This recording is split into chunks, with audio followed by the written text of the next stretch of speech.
My name is Daniel. I am 70 years old, and I spent my entire life building a solid foundation for my family, only to realize my only son was using it to bury me. For weeks, he told me he was drowning in corporate debt, trapped in Denver, and far too busy to visit me for my birthday. I believed him. I even sent him money from my pension. Until last night. I stepped outside my modest home to take out the trash and saw his custom sports utility vehicle parked right next door, hidden behind the privacy hedge of a newly built luxury estate. What I discovered inside that house broke my heart, but what I did next destroyed his entire world. Before I continue this story, let me know which city you are listening from in the comments below. Hit like and subscribe if you believe that disrespecting a parent should always come with a heavy price. Let me take you back to how this nightmare began. The phone call came on a Tuesday evening, right as the autumn sun was dipping below the horizon, casting long, lonely shadows across my living room floor. I had spent the afternoon restoring an old wooden rocking chair, enjoying the quiet hum of my retirement, when my cell phone vibrated on the kitchen counter. It was Bradley. I answered with a smile, eager to hear my son's voice. I am a retired structural engineer, a man who spent 40 years calculating load-bearing walls and stress points, ensuring that everything I built could withstand the harshest storms. I tried to apply that same philosophy to my family. When my wife Patricia passed away 5 years ago, Bradley became the center of my universe. I wanted to make sure his life was secure. But when he spoke through the receiver, his voice was tight, breathless, and laced with an artificial panic. He told me the corporate restructuring at his firm in Denver was worse than he had anticipated. He claimed his department was being dissolved, his bonuses were frozen, and he was drowning under the weight of an adjustable rate mortgage that was threatening to pull him under. He sounded utterly defeated. He told me he was working 80-hour weeks just to keep the lights on, and that he could not possibly afford the flight back to Ohio for my 70th birthday that coming weekend. He apologized profusely, his voice cracking perfectly on cue. I listened to his frantic breathing and felt a familiar, heavy ache in my chest. No father wants to hear his child suffer, regardless of how old that child is. I told him not to worry about the birthday, that it was just another day on the calendar, and that his financial survival was the only thing that mattered. I reminded him of the $3,000 wire transfer I had sent him on the first of the month. It was a substantial portion of my monthly pension, money I had meticulously saved over decades of hard work, but I parted with it gladly, believing it was keeping my son afloat. Bradley sighed deeply, thanking me, calling me a lifesaver. He promised that once the corporate dust settled, he would fly me out to Denver for a proper celebration. Then, claiming his manager was calling him on the other line, he hastily hung up. The line went dead. I stood alone in my quiet kitchen, surrounded by the memories of a family that felt increasingly distant. I spent the rest of the evening feeling sorry for him, admiring his supposed resilience, and completely unaware that I had just subsidized my own betrayal.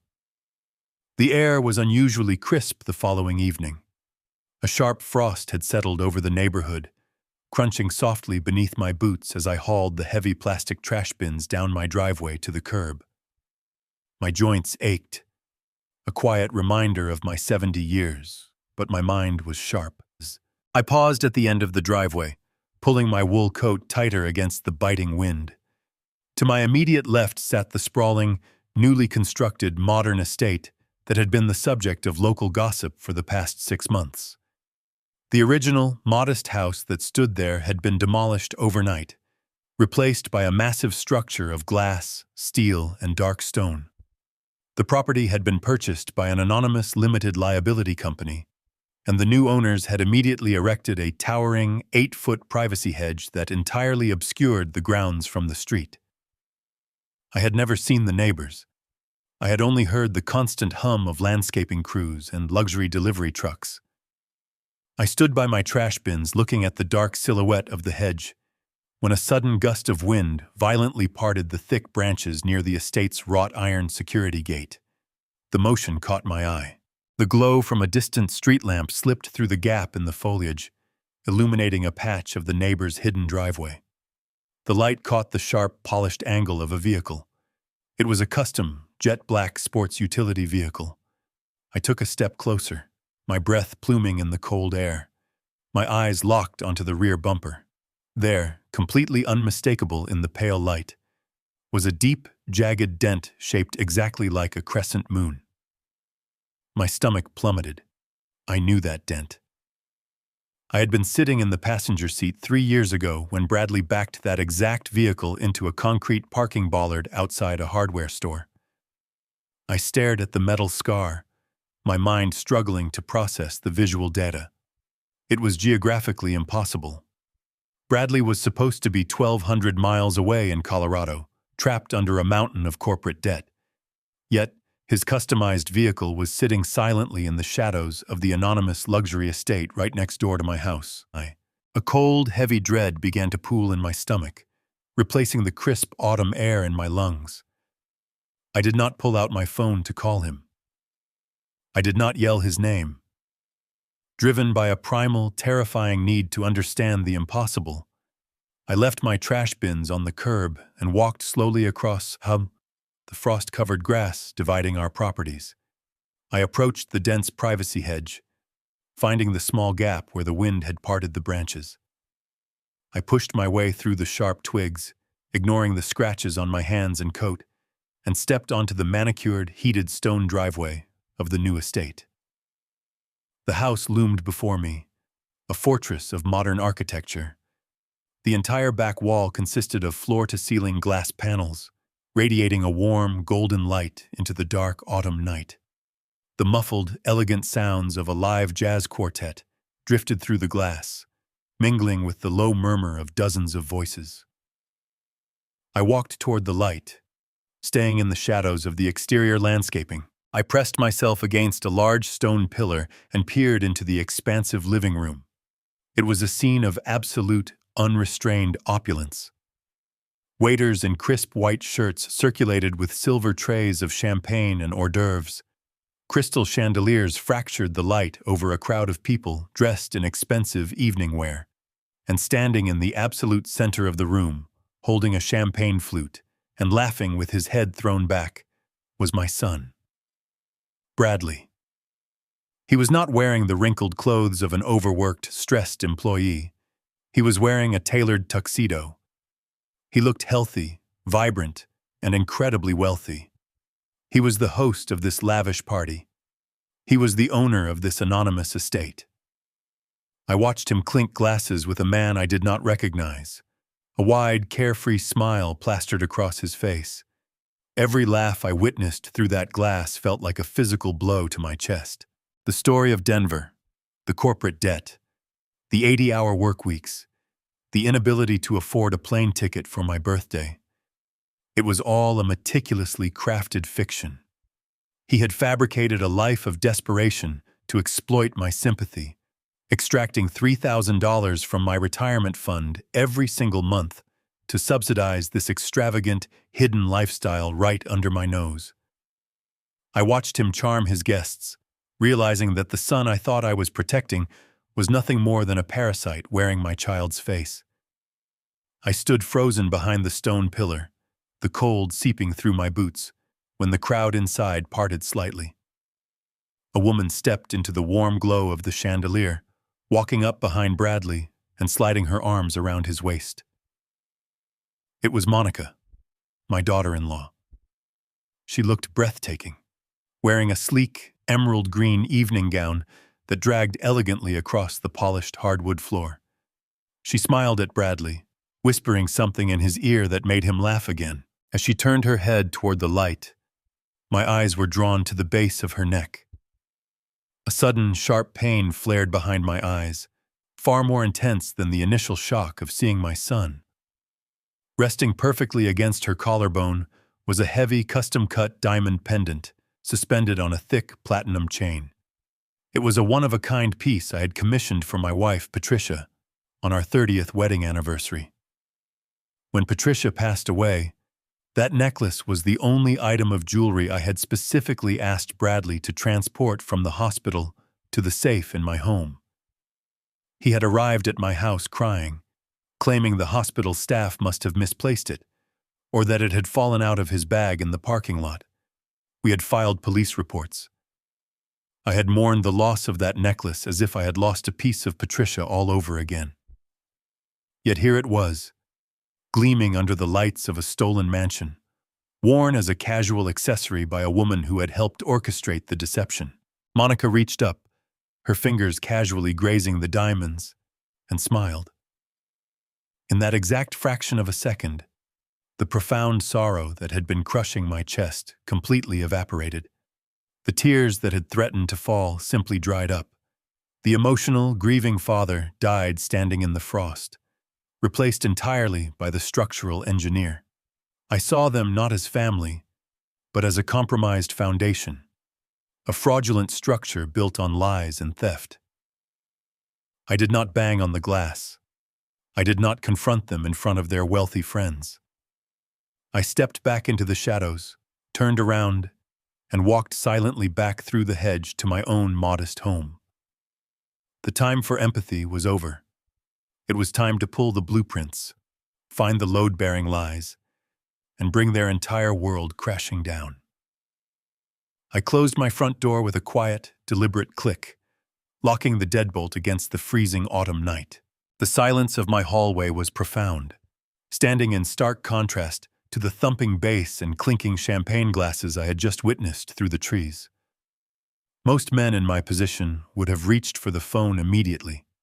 Most fathers would have hammered on that wrought iron gate, demanding an explanation, screaming until their lungs burned, asking how a son could orchestrate such a monstrous deception. I did none of those things.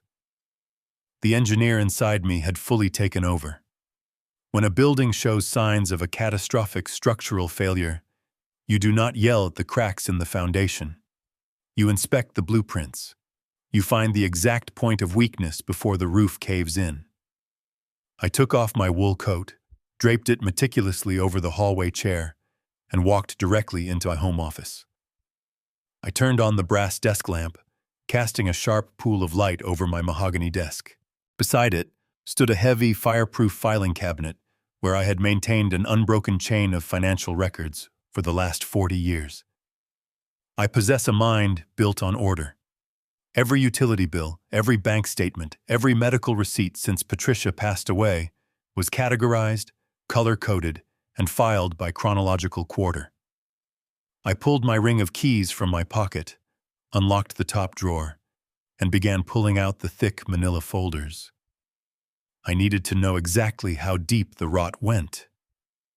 Bradley had been extracting $3,000 from me every month under the guise of paying a fraudulent Denver mortgage, but that relatively small amount could never fund the multi-million-dollar fortress sitting next door. He had a secondary source of capital. He had tapped into a much larger vein of money, and I needed to find the needle mark. I spent the next 3 hours sitting in absolute silence, bathed only in the yellow light of the lamp, cross-referencing my bank ledgers with my pension payouts. The numbers were perfectly balanced. My modest savings account remained untouched. My retirement fund showed only the authorized monthly withdrawals I had been sending to my son. On the surface, the structure of my financial life appeared entirely sound. But an engineer knows that the most dangerous flaws are the ones deliberately hidden behind fresh drywall.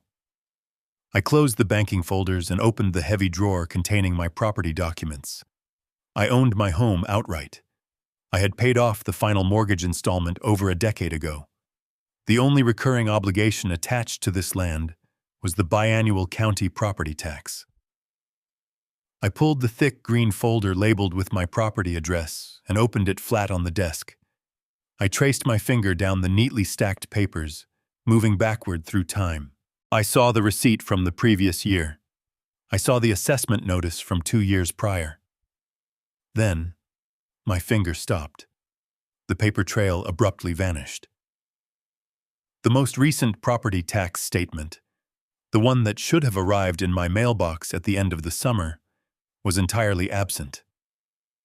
I frowned, pulling out the surrounding folders to ensure it had not been misfiled. It was not there. Furthermore, the preliminary assessment notice that always preceded the tax bill by 60 days was also missing. Two critical pieces of government correspondence had simply vanished from the postal system. I sat back in my leather chair, the leather creaking loudly in the silent room. My mind raced through the implications. I had not changed my mailing address. I checked my mail every single afternoon at precisely the same time. The sudden, chilling realization washed over me. The mail had not been lost. It had been intercepted. Someone had deliberately removed those specific county envelopes from my mailbox before I could retrieve them. You only hide a property tax statement if you are trying to conceal a fundamental change to the property itself. A change in the assessed value, a change in the billing address, or perhaps a change in the legal ownership. The missing documents were not an oversight. They were a calculated cover-up. The answers were no longer inside my house. I looked at the grandfather clock, ticking steadily in the corner. It was 3 a.m. I closed the filing cabinet, locked it securely, and waited in the darkness for the sun to rise. The county records office opened at 8 o'clock, and I intended to be the first person standing at the clerk counter. The morning sun offered no warmth as I parked my reliable 10-year-old sedan outside the imposing concrete structure of the county administrative building. The digital clock on my dashboard read exactly 7:55. I sat in the driver's seat for a moment, watching the municipal employees hurry toward the glass entrance with their coffees and briefcases. I felt a strange sense of detachment. Just 48 hours ago, my biggest concern had been applying the perfect coat of varnish to a rocking chair. Now I was preparing to dissect the legal anatomy of my own family. I stepped out into the crisp air, my posture straight, my mind entirely focused on the task ahead. I walked through the revolving doors and took my place at the front of the line for the property records division. The clerk behind the thick plexiglass window was a young woman who looked like she would rather be anywhere else on a Wednesday morning. I offered her a polite smile, the kind of harmless, grandfatherly smile people expect from a man my age. I slid a slip of paper across the counter containing the exact address of the sprawling modern estate next door to my house. I asked her to pull the complete history of deeds, permits, and ownership records for that specific parcel of land. The clerk clicked her mouse a few times, her eyes scanning the monitor lazily, before she stood up and walked over to a wall of heavy mechanical filing tracks. The system in our county had only been partially digitized, meaning the most complex corporate ownership webs still existed on physical paper. I waited patiently while she extracted a thick, heavily bound folder and brought it back to the counter. She informed me that the viewing fee was $15. I handed her a crisp $20 bill and told her to keep the change for the office coffee fund. I carried the heavy folder to a battered wooden table in the corner of the room, far away from the other patrons. I sat down, took a deep breath, and opened the cover. The initial pages were standard demolition permits and zoning variances, the necessary paperwork to tear down the modest home that had previously occupied the lot. I skipped past the architectural approvals and went straight for the warranty deed. As I had suspected, the property was not registered under the name of my son. The legal owner was listed as a private holding company called Apex Horizon Limited Liability Company. It was a classic corporate shield, designed specifically to hide the true owners behind a wall of registered agents and legal jargon. But I am an engineer, and I know that every structure, no matter how complex, eventually traces back to a single foundation point. I flipped to the back of the folder, searching for the original articles of organization filed with the state to create the holding company. My finger traced the lines of ink, moving past the boilerplate legal language until I reached the signature page. There, listed as the sole managing member and primary financial beneficiary of Apex Horizon, was a name that made the blood freeze in my veins. It did not say Monica Carter. It said Monica Sterling. It was my daughter-in-law's maiden name. She had not merely married into this deception, she was the legal architect of it. They had deliberately used her premarital identity to ensure that if my son's supposed financial ruin in Denver ever attracted the attention of auditors or creditors, this multi-million-dollar asset would remain completely hidden and legally protected. They had built their fortress on a foundation of absolute premeditation. I stared at her signature, the looping cursive letters mocking me from the page. They thought they had covered every angle. They thought the old man next door would just sit quietly on his porch while they lived out their extravagant fantasy. But finding the legal owner of the house was only half the equation. The far more terrifying question was how a struggling middle manager and his wife had acquired the millions of dollars necessary to buy the land and build the mansion in the first place. I closed the folder, walked back to the counter, and handed the clerk a new slip of paper. This time, the address written on it was my own. The clerk returned a few moments later, carrying a significantly thinner folder bearing my own home address. I thanked her and carried it back to my secluded table. My hands were remarkably steady, but my heart hammered a slow, heavy rhythm against my ribs. I had lived in that house for 4 decades. Patricia and I had raised our son within those walls. I knew every creaking floorboard and every drafty window. I had personally calculated the load-bearing capacity of the roof when we added the master bedroom. I knew the physical structure intimately, but I was about to discover that its legal foundation had been completely gutted. I opened the folder and began to read. The first few pages were comforting in their familiarity. I saw the original deed from when we purchased the property as a young couple. I saw the release of lien document from 10 years ago, the glorious piece of paper that proved I had paid off my final mortgage installment. For a fleeting second, I hoped my suspicions were entirely wrong. I hoped the missing tax statements were just a bureaucratic error. Then I turned the page, and the comforting illusion of my secure retirement was instantly obliterated. Staring up at me from the thick manila paper was a massive, legally binding commercial mortgage lien placed directly against the equity of my home. My eyes darted to the top right corner of the document to read the date of execution. It was dated exactly 7 months ago, aligning perfectly with the demolition of the old house next door and the sudden creation of the holding company. I traced my finger down the page to the financial summary block. The principal loan amount was staggering: $800,000. The breath left my lungs in a sharp, quiet gasp. I was staring at the exact source of funding for my son's new luxury lifestyle. He had not merely lied about his corporate debt in Denver. He had secretly leveraged the entire financial value of my fully paid home, effectively chaining me to a massive debt I knew nothing about, to build his own personal palace next door. I felt a wave of profound nausea wash over me. I was 70 years old, living on a fixed pension, and my son had secretly mortgaged the roof over my head for nearly $1 million. He had extracted the wealth of my entire lifetime of labor to fund champagne parties and custom jewelry for his wife. I forced my eyes to keep reading, searching for the mechanism of the theft. A bank does not simply hand out an $800,000 loan without an ironclad signature from the primary property owner. I flipped rapidly to the final page of the contract, seeking the authorization block. There, resting on the bottom line, was my name. It was not a sloppy imitation.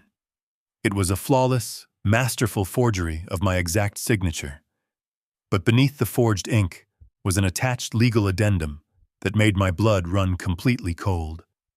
It was a comprehensive, durable document, granting complete power of attorney. Suddenly, a very specific, terrifying memory from 2 years ago snapped into sharp focus. I had been hospitalized with a severe bout of pneumonia. I was weak, hooked to oxygen, and completely terrified of never walking out of that hospital ward. Bradley had flown in from Denver, playing the role of the deeply concerned son. He had sat by my hospital bed, holding my hand, and tearfully begged me to sign a stack of medical directives and legal forms. He claimed he needed temporary authorization to handle my health insurance claims and pay my utility bills while I was incapacitated. I had trusted him implicitly. I had signed the papers blindly, believing I was simply allowing my son to care for his ailing father. I sat in the quiet records office, staring at that attached document. He had not thrown those papers away when I recovered. He had kept them securely filed away. He had weaponized my physical vulnerability and my paternal trust. He had used a document born from a medical emergency to legally declare himself my absolute financial proxy. He had walked into a bank, presented the documents, forged my signature on the loan closing paperwork, and walked out with $800,000 of my hard-earned equity. He had literally stolen the bricks of my home to build his own modern fortress. The profound cruelty of the premeditated act was absolutely suffocating. He had known that if I ever discovered the loan, I would be legally trapped by my own careless signature from the hospital bed. He had used my own love as the ultimate weapon to destroy my financial security. I slowly closed the heavy folder, the sound echoing slightly in the quiet room. The picture was now painfully complete. My son was a thief, a master manipulator, and a coward who hid behind legal loopholes and forged ink. He believed he had constructed a flawless crime, assuming the old structural engineer would simply expire before the massive debt ever came due. But he had made one fatal miscalculation in his grand design. He had left the original owner alive long enough to review the blueprints. I gathered the fraudulent loan papers and slid them back into the thick manila folder. My hands were finally steady, devoid of the tremors that had plagued me only an hour before. I stood up from the battered wooden table, intending to return the file to the front counter and begin the agonizing process of finding a lawyer.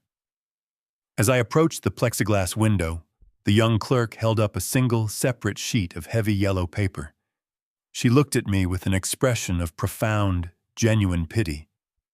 She explained softly that this specific document had just been processed by the civil division of the county sheriff yesterday afternoon and had not yet been physically mailed out to my address. She slid the bright yellow paper under the glass partition. I looked down at the bold, black letters printed entirely in uppercase across the top margin. It was a formal notice of default and intent to foreclose. The bank was officially initiating the legal seizure of my property. According to the document, the commercial mortgage had been completely delinquent for the past 6 months.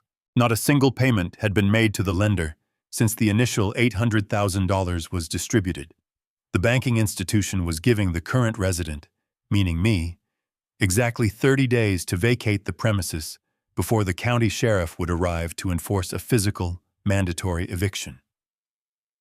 I stared at the 30-day deadline printed in red ink. My mind automatically began to calculate the vectors of my son's strategy. Why would he borrow nearly $1 million against my home and then deliberately refuse to pay it back?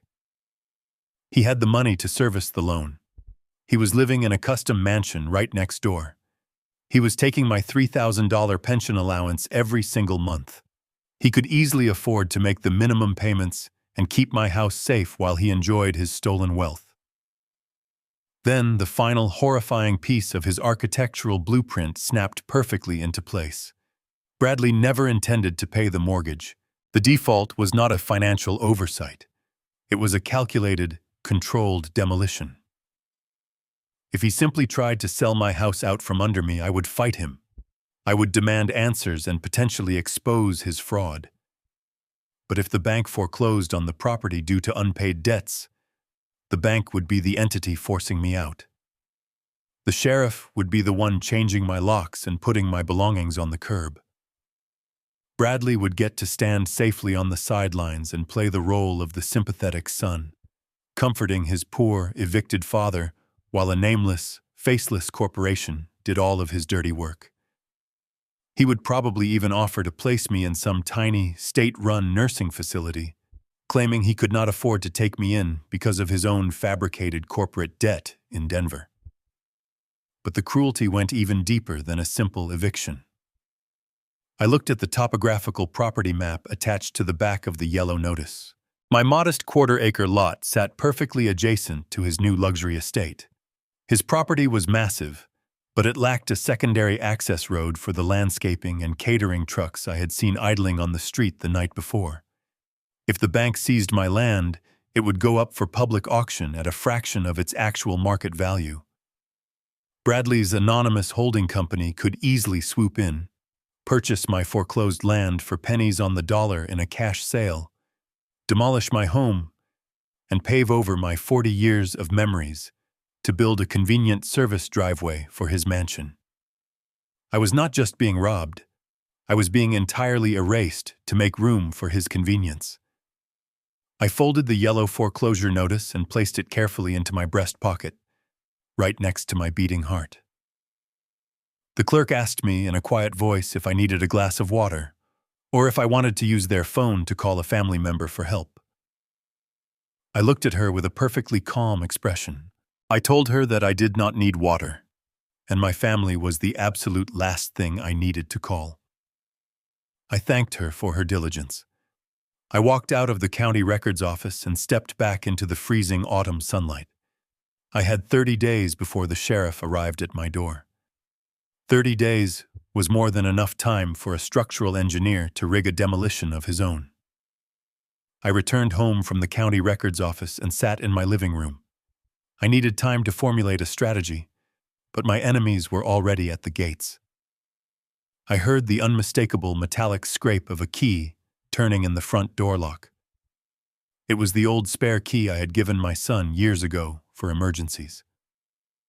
The heavy oak door swung open, bringing a gust of cold autumn wind into the hallway.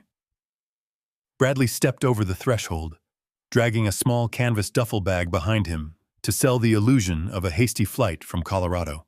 Monica followed closely behind him, wrapped in a modest trench coat that looked completely out of place compared to the emerald evening gown she had worn the night before. She had carefully removed my late wife's diamond pendant, replacing her arrogant smirk with an expression of deep, manufactured concern. They were putting on a masterful theatrical performance right in my foyer. Bradley dropped the bag heavily onto the floor and let out a long, dramatic sigh.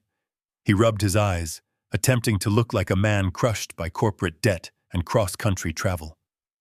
He looked up at me, forced a wide smile, and announced that they managed to scrape together enough frequent flyer miles to surprise me for my birthday.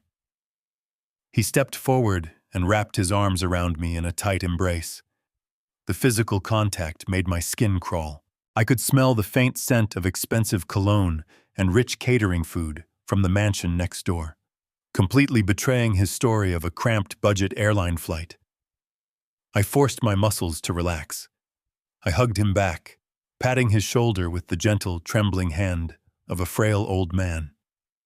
I told him I was completely overwhelmed, that I could not believe he had made such a massive sacrifice. Monica stepped forward next, kissing my cheek lightly. I welcomed them both, swallowing the absolute fury that threatened to rise in my throat. I led them into the kitchen, a room where Patricia and I had shared thousands of honest meals, insisting that they must be absolutely exhausted from their fictitious journey. I busied myself with the coffee maker, keeping my back turned to them so they could not see the cold calculation in my eyes. I listened to Bradley complain loudly about the imaginary turbulence over the Midwest and the fictional stress of his dissolving corporate department in Denver. Every single word leaving his mouth was a meticulously calculated lie designed to maintain my paternal sympathy and keep me entirely blind to the $800,000 theft. I poured the dark, steaming coffee into 3 ceramic mugs and carried them to the table. I set the cups down gently, taking a seat directly across from the man I had raised. I looked closely at his face, searching deeply for any microscopic trace of guilt, but his eyes were completely clear and steady. He was a predator, sitting comfortably in the home he was actively destroying. I played my designated role flawlessly. I asked him gentle questions about his job search, projecting the perfect image of a naive, supportive father who only wanted the absolute best for his struggling boy. I told Monica how lovely she looked, thanking her profusely for taking time away to visit a lonely old man. They drank my coffee and eagerly absorbed my manufactured praise, utterly convinced of their own supreme intellectual superiority. They clearly believed I was nothing more than a gullible stepping stone. Bradley eventually leaned across the table, placing his manicured hand over my calloused one. He lowered his voice, adopting a masterful tone of serious concern. He told me that while they were thrilled to celebrate my birthday, the real reason they had flown all this distance was because they were deeply worried about my declining state.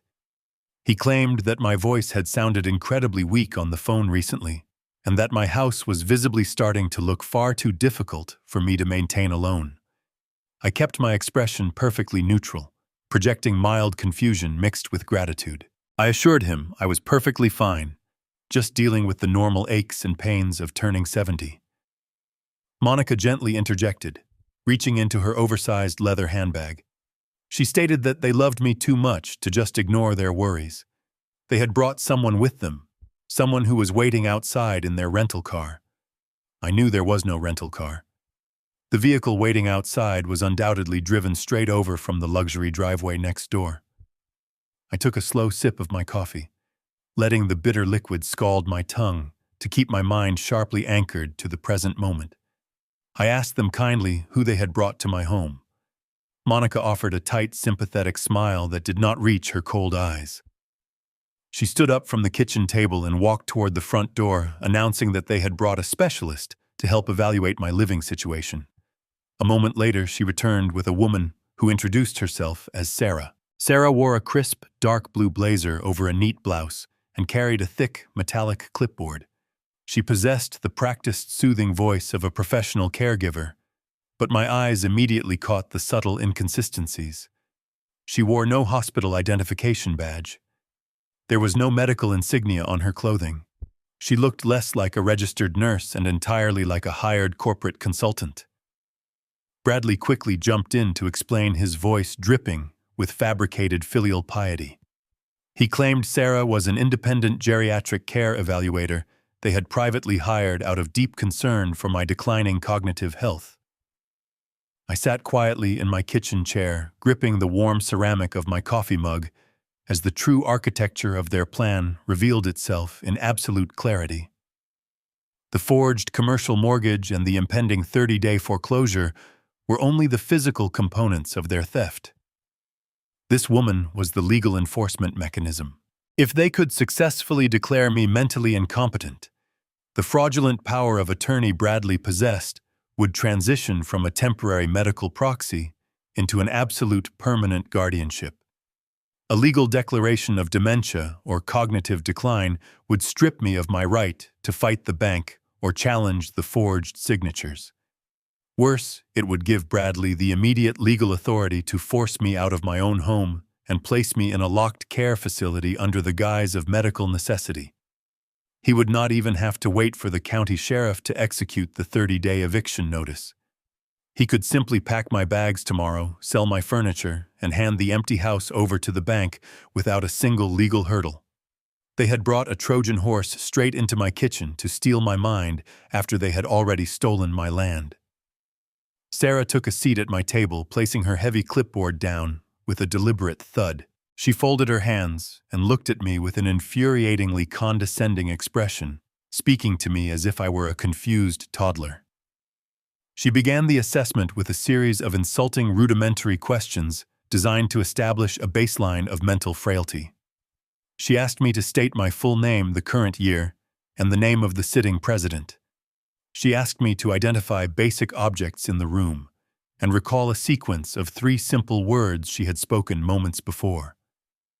Bradley and Monica watched from the edge of the kitchen, their eyes gleaming with greedy anticipation. They were waiting for me to stumble. They were waiting for the old man to show the exact cracks they needed to demolish him. I realized that outright refusing to answer would immediately be documented as hostility and paranoia, standard symptoms they could easily use against me in a guardianship hearing. I had to play their game, but I had to play it entirely on my own terms. I allowed my shoulders to slump slightly, adopting the posture of a tired, overwhelmed senior citizen. I answered her initial questions, slowly inserting long, deliberate pauses before recalling the current date or the sequence of words.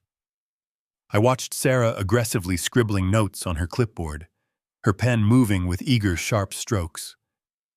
Bradley shifted his weight confidently, exchanging a triumphant glance with his wife. They believed the trap was closing perfectly. They believed they had successfully cornered a vulnerable prey. Sarah pressed forward, her tone becoming slightly more aggressive as she sensed an easy victory.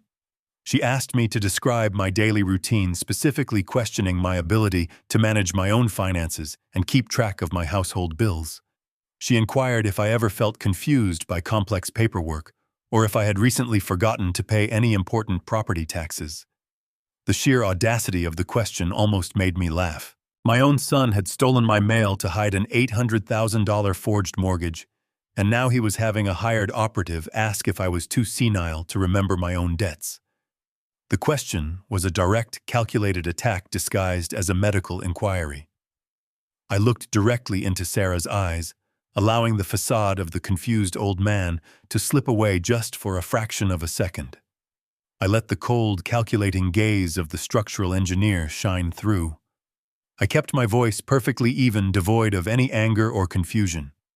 I told her that I managed my finances with the exact same precision I used to construct commercial suspension bridges. I told her that my memory was absolute, and that I never forgot a single detail, especially when it pertained to the legal ownership of my property. I watched the confident smile falter slightly on Sarah's face as the sudden shift in my demeanor completely broke her established rhythm.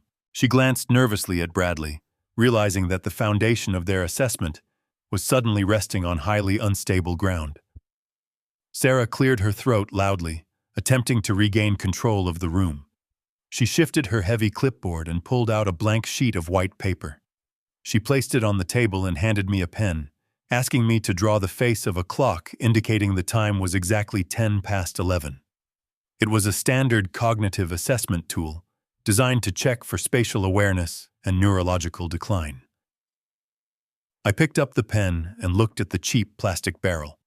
I did not just draw a simple circle with 12 numbers. I utilized 50 years of architectural drafting experience. I drew a perfect geometric circumference freehand. I marked the 12 hours with precise Roman numerals perfectly spaced and aligned on an invisible axis. I drew the minute and hour hands with proper tapering, adding a secondary dial for seconds. I pushed the paper back across the table. I told her that time is simply a measurement of decay, and I am acutely aware of exactly how much time I have left. Sarah stared at the drawing, her mouth slightly open. Bradley leaned forward to look at the paper, and I saw a tiny muscle twitch violently in his jaw. Sarah quickly flipped the paper over, hiding my drawing, and moved to the next phase of her interrogation. She asked me a hypothetical question about what I would do if my roof suddenly started leaking and I did not have the immediate funds to fix it. She was trying to corner me into admitting financial insecurity or poor problem-solving skills. I took another slow sip of my coffee and leaned back in my chair. I told her I would never find myself in that situation because a competent structural engineer does not wait for a leak to understand the condition of his roof. I explained that I personally inspect my load-bearing trusses every spring, looking for microfractures in the wood and checking the tension of the steel plates. I then pivoted the conversation directly into his territory. I looked right at my son and stated that the real danger to a house is never the roof but the foundation. I explained that if an unauthorized party were to secretly alter the foundation or perhaps quietly undermine the structural integrity of the property lines, the entire building could face catastrophic failure. I noted that in the eyes of the law, any secret structural alteration, without the explicit written consent of the primary deed holder, is not just a building code violation. It is a criminal act of vandalism. I used the word criminal very deliberately, letting it hang in the quiet air of my kitchen. Bradley shifted his weight uncomfortably in his chair, his expensive leather shoes squeaking slightly against my linoleum floor. He reached up and loosened his silk tie, acting as if the room had suddenly grown too warm. Sarah attempted to interrupt my lecture, her voice losing its previous soothing quality. She asked me bluntly if I fully understood the complex nature of my property taxes and my banking obligations. She was trying to force me back onto her predetermined script. I smiled at her, a genuine cold smile.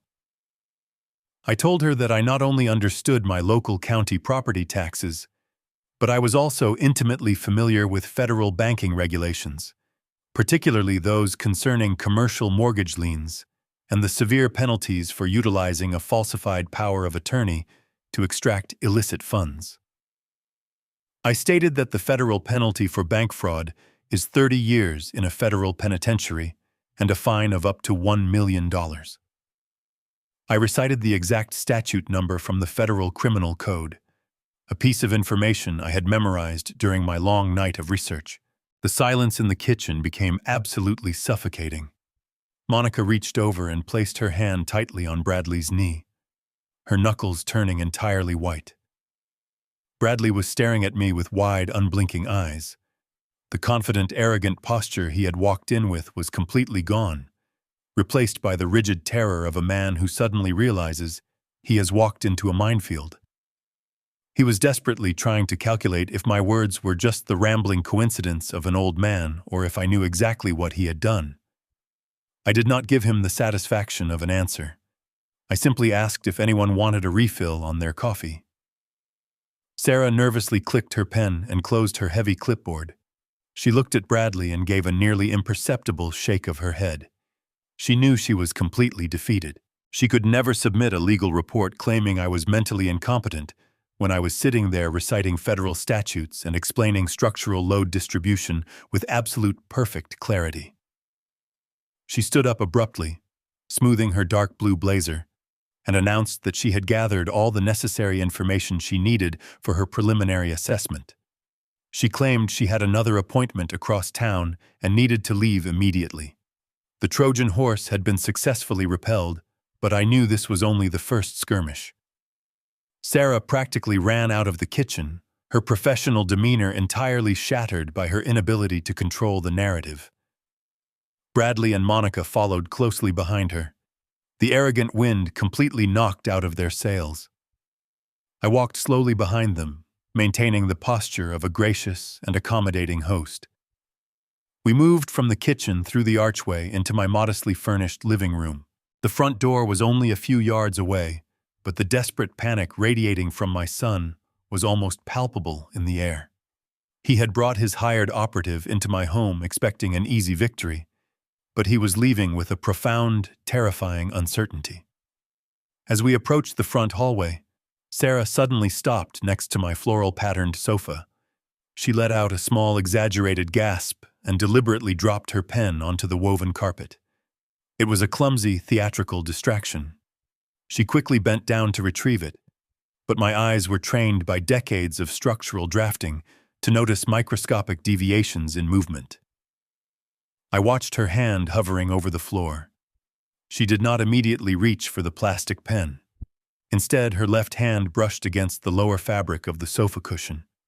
I saw the briefest flash of matte black plastic hidden between her fingers. It was a small, circular object, no larger than a common coin. With a swift, practiced flick of her wrist, she pushed the object deep into the dark crevice between the upholstery and the solid wooden frame of the couch. She stood back up in a fluid motion, smiling nervously at me as she placed the retrieved pen into her blazer pocket. She thanked me hastily for my time and hurried out the front door into the freezing autumn air. Bradley and Monica offered brief, strained goodbyes. They refused to meet my gaze, their eyes darting nervously around the foyer before they practically fled down my driveway. I stood in the open doorway, watching them walk the short distance to the massive luxury estate next door. I closed the heavy oak door and turned the brass deadbolt until it locked with a satisfying metallic click. I walked slowly back into the center of the living room and stood perfectly still, staring at the floral sofa. I knew exactly what that small black disc was. The fake medical evaluation had been a catastrophic failure for them. They realized they could not legally declare me incompetent, which meant they could not easily force me out of the house before the 30-day foreclosure deadline arrived. Furthermore, my highly specific comments regarding federal bank fraud and forged signatures had clearly terrified my son. He needed to know if I was merely an old man rambling about hypothetical legal situations, or if I actually possessed the county records proving his $800,000 theft. He needed to monitor my private conversations. He needed to hear if I contacted a defense attorney, a financial advisor, or the local authorities. The hidden listening device was an act of pure, panicked desperation. He was trying to map out my defenses before he launched his final offensive. Most people discovering an illegal wiretap in their own living room would have immediately ripped the cushions off the furniture, found the device, and smashed it into pieces. Alternatively, they might have called the police to report the criminal surveillance. I did neither of those things. I did not step any closer to the sofa. I did not make a single sound. A master structural engineer understands that every electronic sensor provides raw data, but the person controlling the physical environment dictates exactly what data that sensor is allowed to receive. Bradley had secretly installed a direct audio feed into my sanctuary, hoping to listen to my confusion and my ultimate defeat. He had unknowingly handed me the absolute perfect channel to feed him a meticulously crafted illusion. I decided in that quiet moment to leave the listening device exactly where Sarah had planted it. I would weaponize his own surveillance against him. I would spend the next few days letting him hear exactly what his greedy heart desperately wanted to hear. I would use that hidden microphone to draw him out of his modern fortress and lead him directly onto a fragile bridge of my own design, right before I detonated the foundation beneath his feet. I remained standing in the center of my living room for another 10 minutes after the front door locked. I wanted the hidden microphone to register nothing but the heavy silence of a defeated old man. When I finally moved, I walked into the kitchen and turned on the small countertop radio, tuning it to a local classical music station. I adjusted the volume just enough to create a steady ambient noise, a sonic cover that would mask my departure and give the illusion that I was simply sitting at the table drinking my coffee. I quietly retrieved my heavy wool coat and my keys. I slipped out the back door, carefully pulling it shut so the latch barely made a sound. I did not take my reliable sedan parked in the driveway. I walked 3 blocks down the street to the municipal bus stop, ensuring that if Bradley was watching from his towering glass windows, my car would still appear safely parked at home. I rode the city bus for 45 minutes, crossing 2 county lines, until I reached a dilapidated strip mall in a completely unfamiliar town. I stepped off the bus into a gray afternoon drizzle. I walked past a row of discount stores until I found exactly what I was looking for. Bolted to the brick wall outside an abandoned laundromat was a relic from a forgotten era, an old coin-operated payphone. In an age where every cellular device tracks your location and records your call history, copper wire and physical coins are the only true guarantee of privacy. I dropped a handful of quarters into the cold metal slot and dialed a number I had memorized over 30 years ago. The line rang 3 times before a gruff, familiar voice answered. It was Michael Gallagher. Michael was not just a brilliant corporate defense attorney. He was an old friend who had helped me navigate the complex zoning laws when I built my first commercial warehouse decades ago. I did not waste time with pleasantries. I told him I was standing at a payphone in the rain and that I had uncovered a catastrophic structural failure within my own family. I asked him to meet me in exactly 1 hour at a specific roadside diner located just off the interstate highway. The diner was a fading monument to the 1970s, filled with cracked vinyl booths and the overwhelming smell of stale coffee and fried onions. It was the perfect place to be entirely invisible. I sat in a booth at the very back of the restaurant facing the entrance. Exactly 1 hour later, Michael walked through the glass doors. He wore a sharp, tailored suit that looked entirely out of place in the greasy establishment. He slid into the booth opposite me, his sharp blue eyes instantly reading the cold gravity on my face. He ordered 2 black coffees from the weary waitress and waited until she was completely out of earshot. He leaned forward, resting his forearms on the sticky laminate table, and asked me exactly who we were going to war against. I reached into the interior pocket of my wool coat and pulled out the thick manila envelope I had carried from the county records office. I placed it squarely between us on the table. I told him that the target was my own son. Michael did not flinch. He simply opened the envelope and began to read. I watched his eyes scan the documents. I guided him through the chronological sequence of the theft. I showed him the formation of the anonymous holding company registered to my daughter-in-law. I showed him the forged commercial mortgage lien for $800,000. I pointed to the weaponized medical power of attorney used to bypass the bank security protocols. Finally, I laid the bright yellow notice of default and impending foreclosure directly on top of the pile. I explained Bradley's ultimate blueprint to let the bank evict me so he could purchase the seized land for a fraction of its value and expand his luxury estate. Michael stared at the yellow paper, his jaw clenched so tightly the muscles fluttered beneath his skin. He whispered a curse under his breath, stating that the level of premeditated fraud was staggering. He reached into his jacket pocket for his mobile phone, declaring that we needed to contact the federal authorities immediately to freeze the property. I reached across the table and firmly grabbed his wrist, stopping him before he could unlock the screen. I told him we were not going to the police just yet. I leaned closer, lowering my voice to a harsh whisper. I revealed the final piece of the puzzle. I told him about the fake medical evaluation and the hidden listening device currently broadcasting every sound inside my living room directly to Bradley. I explained that if we brought the police in now, my son would simply hire lawyers, claim the power of attorney was legitimate, and tie me up in a lengthy civil litigation while the bank still foreclosed on my house. I told Michael that I did not just want to stop the foreclosure. I wanted to use that hidden microphone to feed my son a perfectly constructed illusion of victory. I wanted to watch him build his entire future on a bridge that we were going to completely demolish. Michael sat back against the cracked vinyl of the diner booth, his coffee completely forgotten, staring at me as if I were a ghost. The brief flash of anger that had crossed his face was instantly replaced by the cold, calculating focus of a man who had spent 30 years dismantling corporate adversaries in the courtroom. He slowly nodded, thoroughly understanding the sheer tactical brilliance of leaving the listening device untouched in my living room sofa. We were no longer simply defending my property from a fraudulent foreclosure. We were actively constructing a psychological trap. He pulled the thick manila folder back across the sticky laminate table and withdrew the forged commercial mortgage document. He placed the thick stack of papers under the harsh fluorescent light of the diner, retrieved a pair of wire-rimmed reading glasses from his breast pocket, and stated that if we were going to build an illusion for my son, we needed to make absolutely sure the ground beneath us was solid.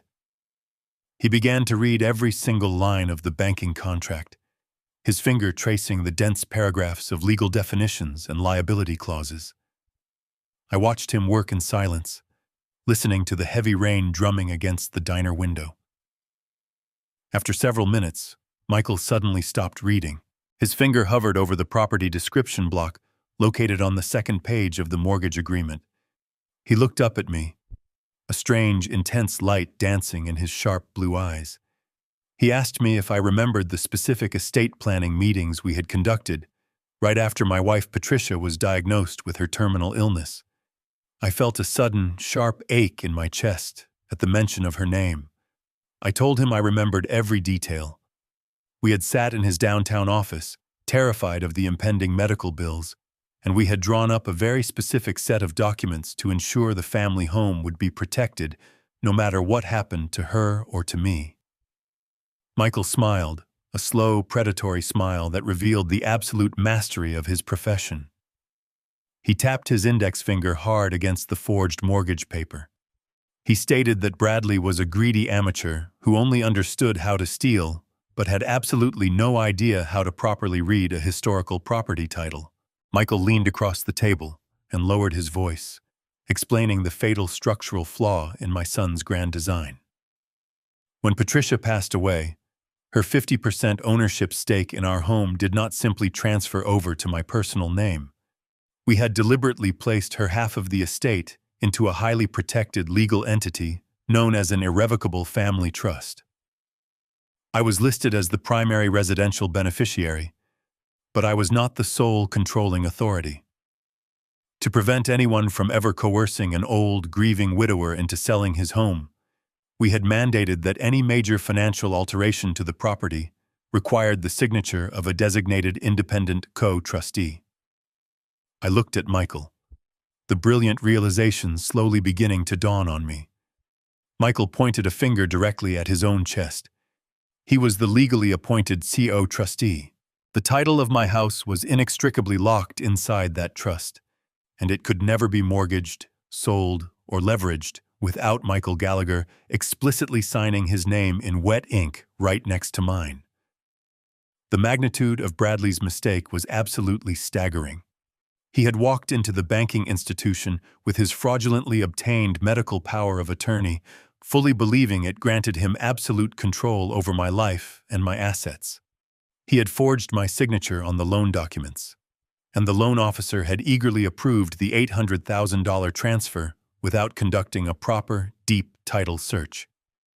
They had only looked at the surface records, seeing my name as the primary resident, and completely ignored the underlying trust structure. Michael explained that a power of attorney only covers an individual's personal legal capacity. It absolutely cannot override the strict, autonomous rules of an established, irrevocable trust.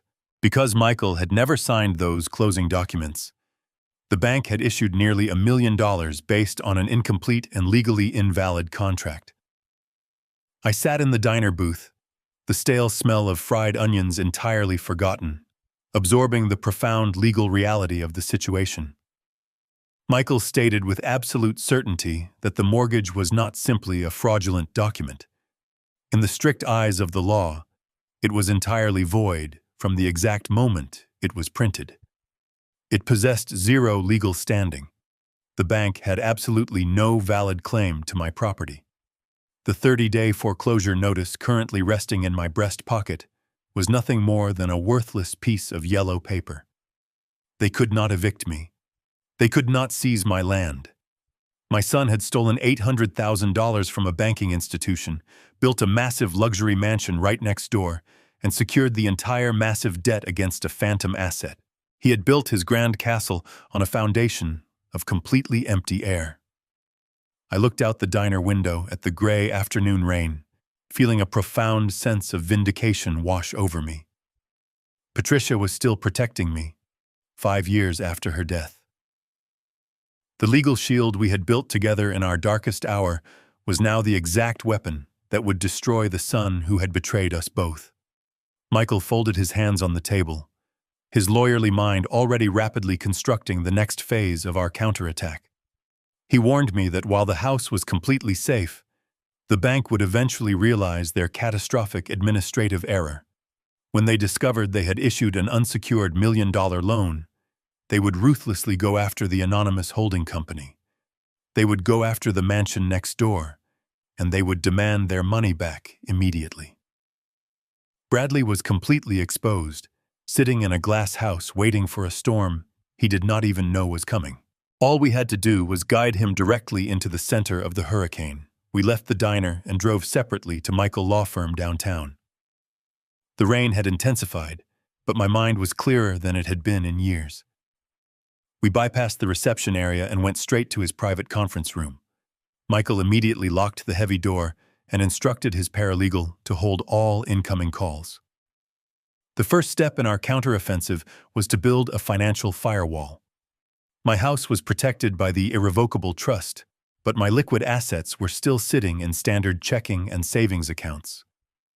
Michael warned me that once the banking institution discovered their catastrophic $800,000 error, their immediate reaction would be absolute panic. Their corporate lawyers would likely attempt to freeze every single financial account associated with the property address or the family name while they desperately tried to untangle the fraud.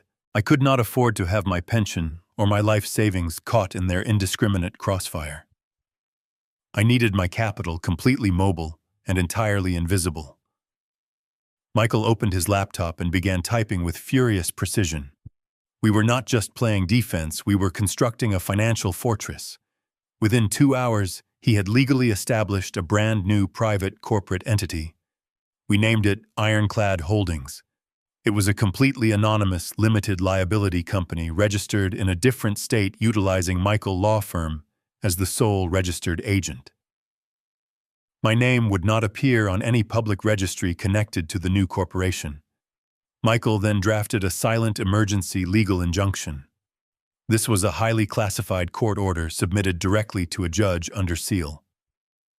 The injunction legally halted the 30-day foreclosure process on my home without notifying the bank or my son.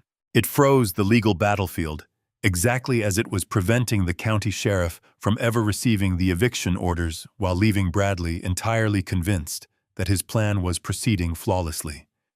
With the legal shield in place, it was time to move the ammunition. I spent the next morning visiting my local bank branch. I did not go to the teller window. I sat down with the branch manager and systematically dismantled my entire financial footprint.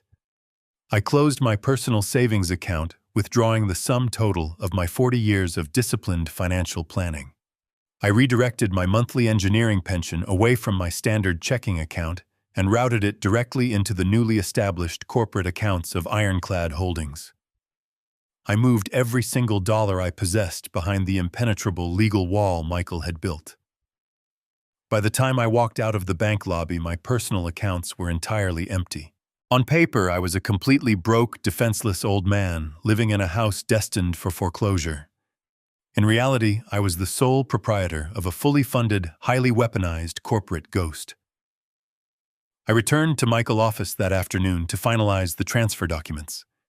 As I signed the paperwork transferring my wealth into the safe harbor of the new company, I felt a profound sense of liberation.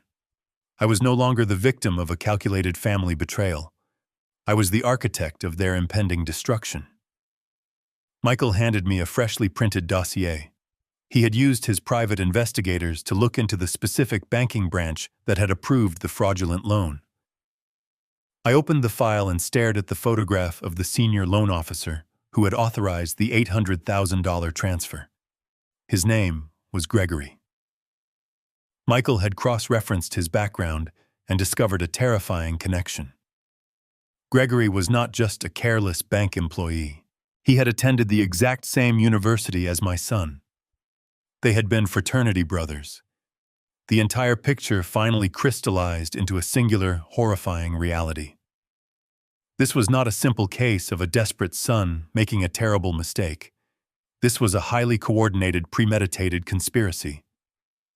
Bradley had brought the forged power of attorney to his old college friend, and Gregory had deliberately bypassed the strict title search protocols to push the massive loan through the system. They had shared in the spoils using my home as their personal automated teller machine. They believed their loyalty was stronger than the law. I looked at Michael, closing the dossier with a sharp, decisive snap. Saving my house and protecting my money was no longer sufficient. I was going to use my new corporate entity to completely eradicate their financial existence. I was going to make sure that neither my son nor his corrupt banking accomplice would ever touch a single dollar again. I sat in the silent conference room staring at the glossy photograph of Gregory. The initial shock of the college connection settled into a cold, terrifying understanding of the mechanics of their crime. This was not a single desperate act of a son needing money. Michael leaned over his laptop, his fingers flying across the keyboard as he accessed the public commercial real estate registries. If Gregory was willing to bypass federal banking regulations to approve an $800,000 fraudulent mortgage for his old fraternity brother, it was statistically impossible that this was his first time manipulating the system. We were not looking at a localized family betrayal. We had stumbled into a fully operational, coordinated banking fraud ring. Michael pulled up the historical lending data for Gregory and his specific banking branch.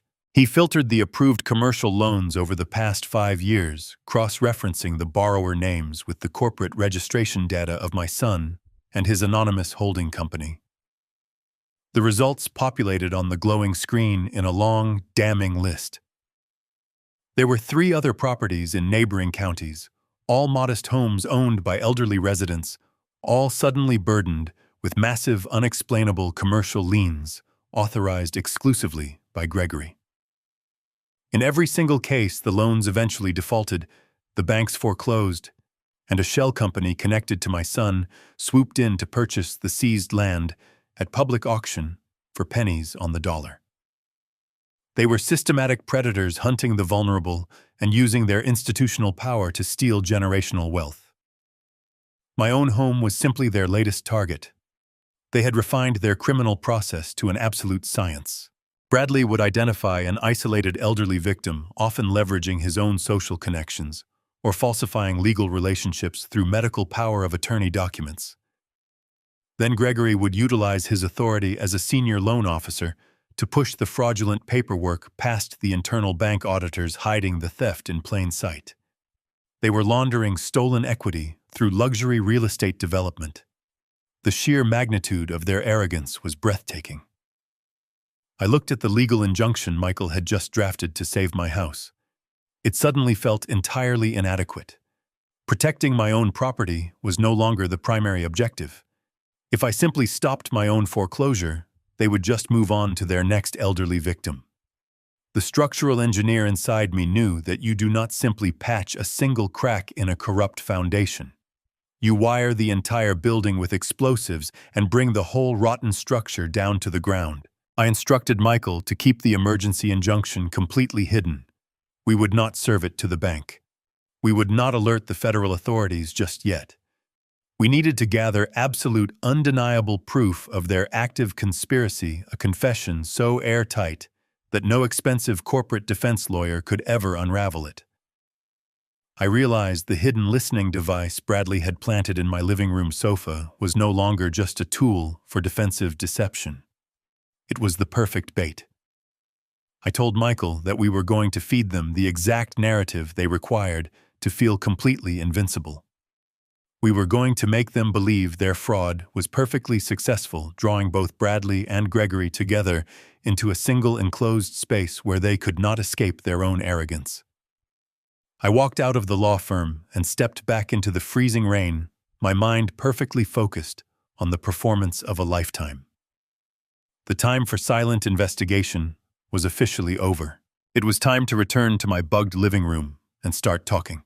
I unlocked the front door of my house and stepped back into the silent hallway. The red light on my coffee maker was still glowing, and the classical music was still playing softly from the kitchen radio, exactly as I had left it. I took off my wet wool coat and hung it on the wooden rack, making sure my movements were heavy and deliberate. The structural engineer in me knew that audio surveillance is entirely dependent on proximity, acoustics, and ambient noise. If I wanted Bradley to hear my performance perfectly, I needed to project my voice directly into the acoustic capture zone of the floral sofa, where the hidden microphone was buried. I walked slowly into the living room and sat down heavily in the leather armchair positioned just a few feet away from the bug. I let out a long, shuddering sigh, the exact kind of sound a man makes when the immense weight of the world has finally broken his spine. I knew my son was likely sitting in his massive luxury estate right next door, wearing his expensive noise-canceling headphones, eagerly waiting for any sign of my collapse. I was about to give him an absolute masterpiece of a tragedy.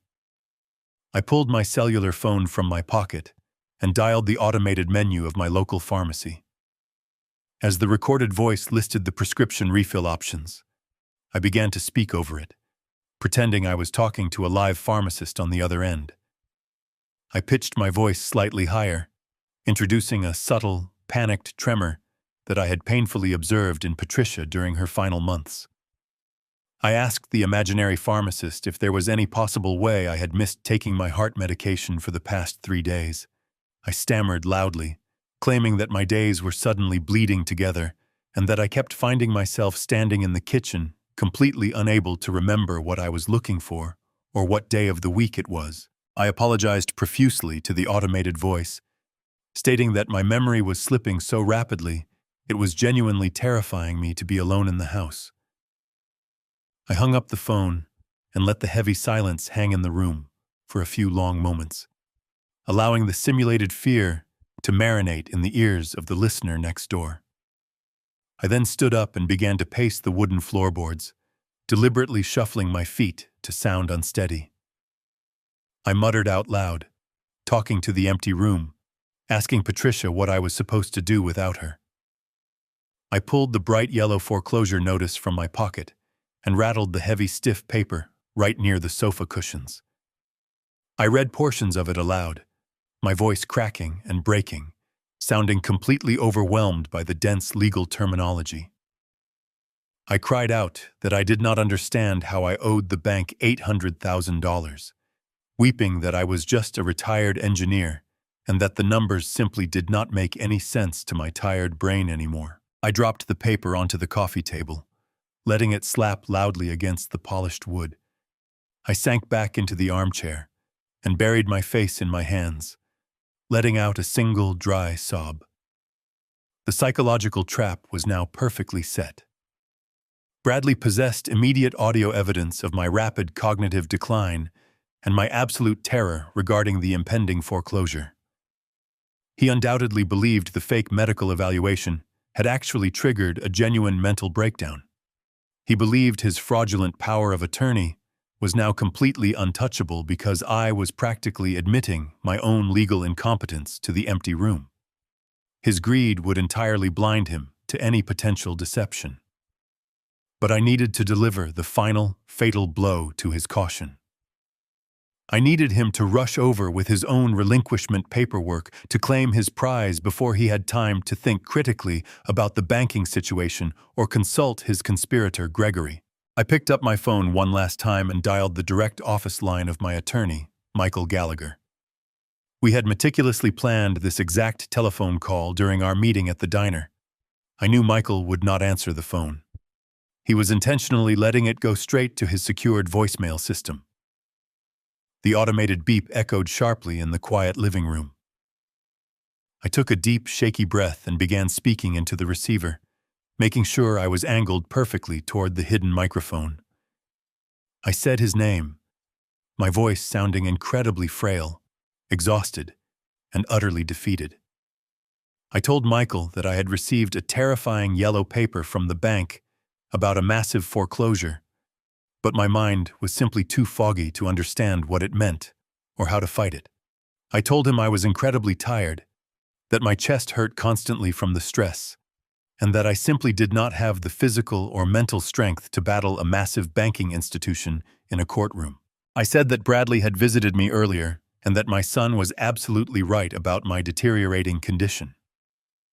I confessed to the recorded voicemail that I could no longer manage the house on my own.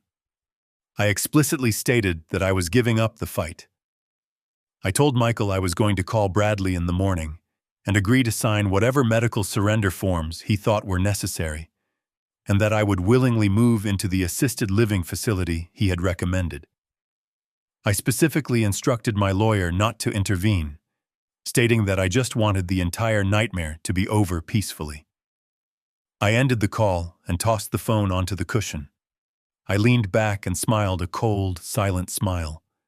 The bait was in the water, and the shark was circling blindly. The morning sun had barely crested the horizon when the heavy brass knocker on my front door echoed through the silent hallway. I was already awake. I had been sitting at the kitchen table since 4 o'clock drinking black coffee and mentally rehearsing the precise architecture of my final performance. I walked slowly toward the foyer, dragging my feet slightly against the hardwood floor to create the auditory illusion of a physically exhausted man. I unlocked the deadbolt and pulled the door open. Bradley stood on my front porch. He was wearing a meticulously pressed suit, but his eyes were bright with an undeniable frantic energy. He was practically vibrating with anticipation. He had clearly spent the entire night listening to my fabricated breakdown through his hidden microphone and had rushed over at the first light of dawn to claim his prize. He forced his face into a mask of deep, tragic concern, but the greedy upward curve of his mouth completely betrayed him. He stepped inside without waiting for an invitation, carrying a thick leather briefcase that looked entirely out of place for a simple family visit. I led him into the living room and collapsed heavily onto the floral sofa, sitting mere inches above the electronic bug he had planted.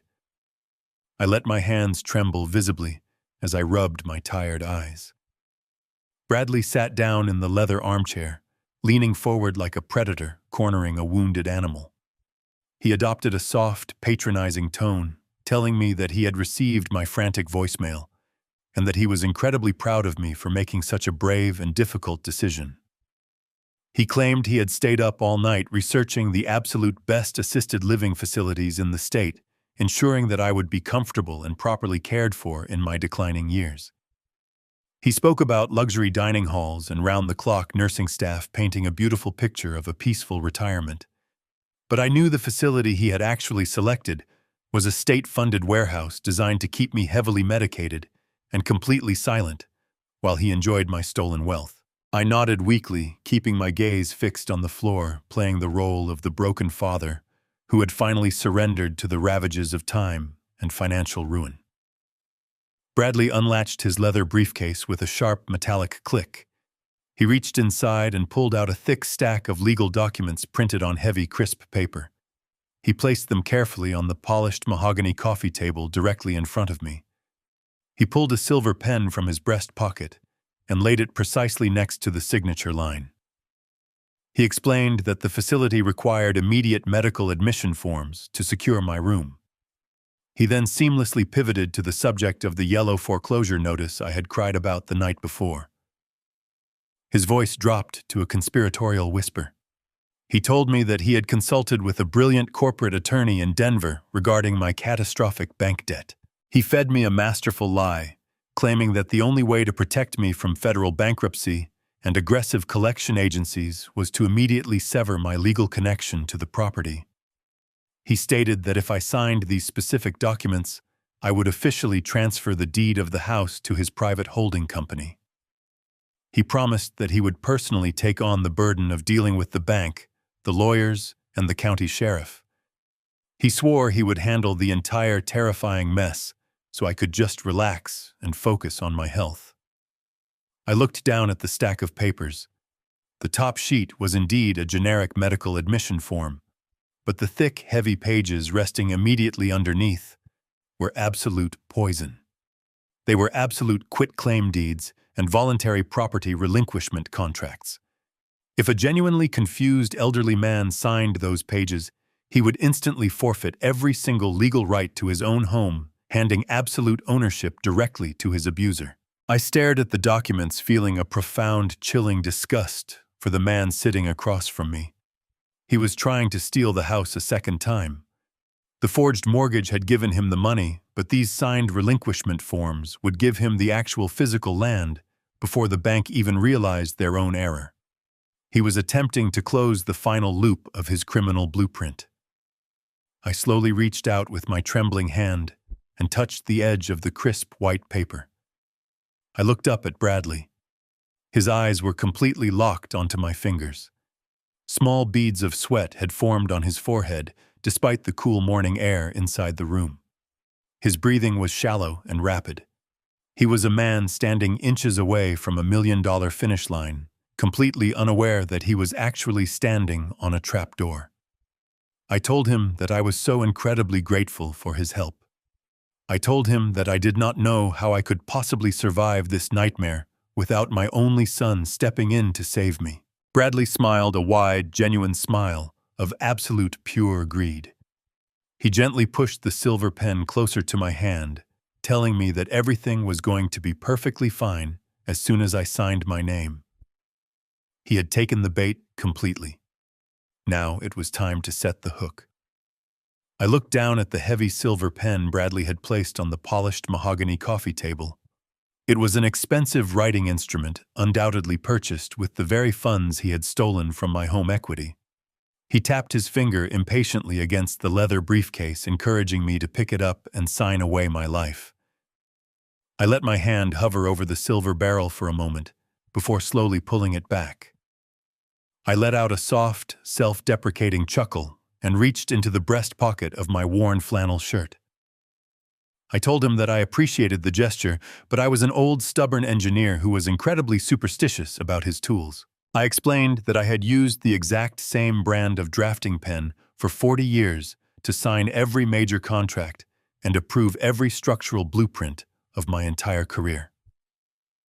I pulled a battered blue plastic pen from my pocket and held it up with a trembling hand. I told him that if I was going to sign the most important document of my remaining years, I needed to do it with my own familiar ink. Bradley rolled his eyes slightly, a brief flash of annoyance crossing his face, but he quickly masked it with a tolerant smile. He stated that I could use a crayon if it made me feel better, as long as my legal signature ended up on the bottom line. He had absolutely no idea that the battered plastic pen in my hand was the ultimate instrument of his destruction. I had not purchased it at a standard office supply store. I had ordered it from a specialty architectural drafting catalog that morning. The barrel was filled with a highly specific chemical compound known as thermal vanishing ink. It is a specialized tool used by senior engineers to mark temporary structural stress points on physical blueprints.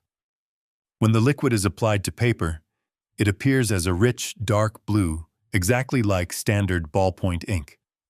However, when the chemical compound is exposed to normal room temperature air for exactly 48 hours, the molecular bonds completely break down. The ink evaporates entirely, leaving behind absolutely nothing but a pristine blank sheet of white paper. I clicked the top of the pen and leaned over the coffee table. I let my hand shake violently as I brought the nib down to the signature line of the property relinquishment form. I knew the timeline perfectly. He would drop these forms at the bank today, believing his ownership was secured. I dragged the pen slowly across the heavy paper, making sure to press down just hard enough to sell the performance, but not hard enough to leave a permanent physical indentation in the page. I spelled out my full legal name meticulously, watching the bright blue ink soak into the fibers of the fraudulent contract. I repeated the process on the second page and the third page, signing away my property rights, my financial independence, and my personal dignity. Every time the pen scratched against the paper, I felt a dark, profound satisfaction. I was not signing a surrender. I was lighting a very long and very quiet fuse. I finished the final signature and dropped the pen onto the table, burying my face in my hands to simulate a wave of overwhelming grief. I cried out softly, saying goodbye to the house I had built. Bradley did not offer a single word of comfort. He did not put his arm around my shoulder or try to ease the pain of a broken father. He practically lunged forward and snatched the stack of papers off the coffee table before the blue ink had even settled. He quickly checked every single signature line, his eyes wide with unadulterated greed.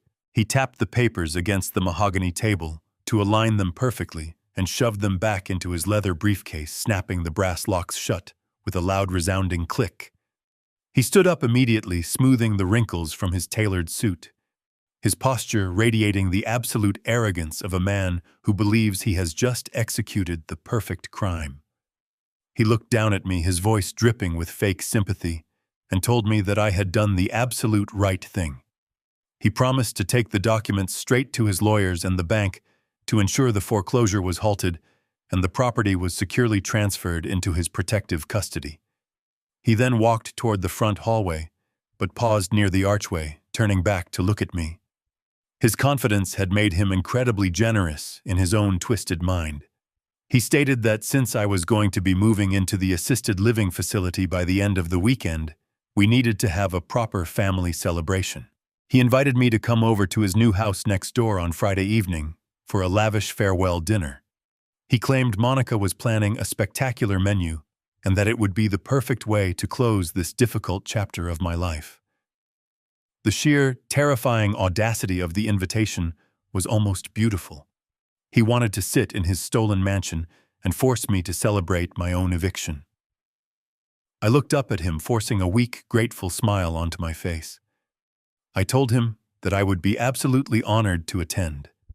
I promised him that Friday night would be a dinner that our family would remember for the rest of our lives. Bradley smiled, nodded, and walked out my front door, completely unaware that he was carrying a briefcase full of blank paper and walking directly toward his own absolute ruin. I watched from the living room window as Bradley practically sprinted across the frost-covered lawn toward his modern estate next door. His tailored suit jacket flapped in the autumn wind, but he held his heavy leather briefcase tightly against his chest, as if he were carrying the crown jewels. He was completely intoxicated by his own perceived brilliance. He believed he had just successfully stolen the very ground beneath my feet without firing a single shot. He thought he had outsmarted a tired old man, but he had fundamentally misunderstood the nature of the man he was dealing with. He forgot that a structural engineer spends his entire life anticipating stress points, calculating failures, and designing invisible safety mechanisms that only deploy when the structure is under catastrophic threat.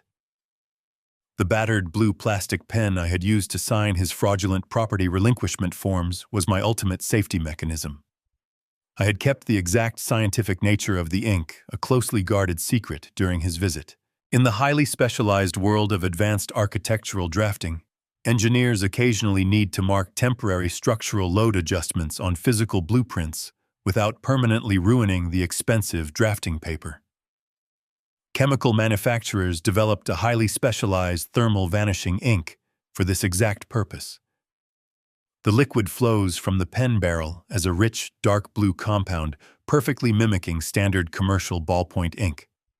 But the chemical bonds holding the blue pigment together are intentionally designed to be molecularly unstable. When the liquid compound is exposed to standard room temperature air, the molecular structure slowly begins to agitate and break apart. The reaction is not immediate. It is a slow, methodical evaporation process that takes exactly 48 hours to complete. I stepped away from the window and walked into my kitchen, pouring the remainder of my cold coffee down the sink. I mentally tracked the timeline of my son's impending disaster. Bradley was undoubtedly securing those documents in his climate-controlled home office right now. The warm air of his luxury mansion was already acting as the catalyst for the chemical breakdown. As he slept soundly in his expensive bed, believing his financial future was entirely secure, the dark blue ink spelling out my legal name was quietly vaporizing into thin air. By tomorrow morning, the dark blue lines would begin to fade into a sickly pale blue. By tomorrow afternoon, the letters would look like faint water stains. And by the time he confidently marched into the corporate banking branch to officially file the deed transfer, the chemical evaporation process would be absolutely complete.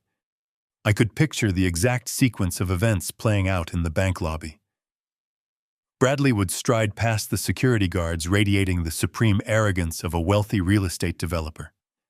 He would sit down in the plush leather chair opposite his corrupt fraternity brother Gregory. They would exchange knowing smiles silently, congratulating each other on their successful theft.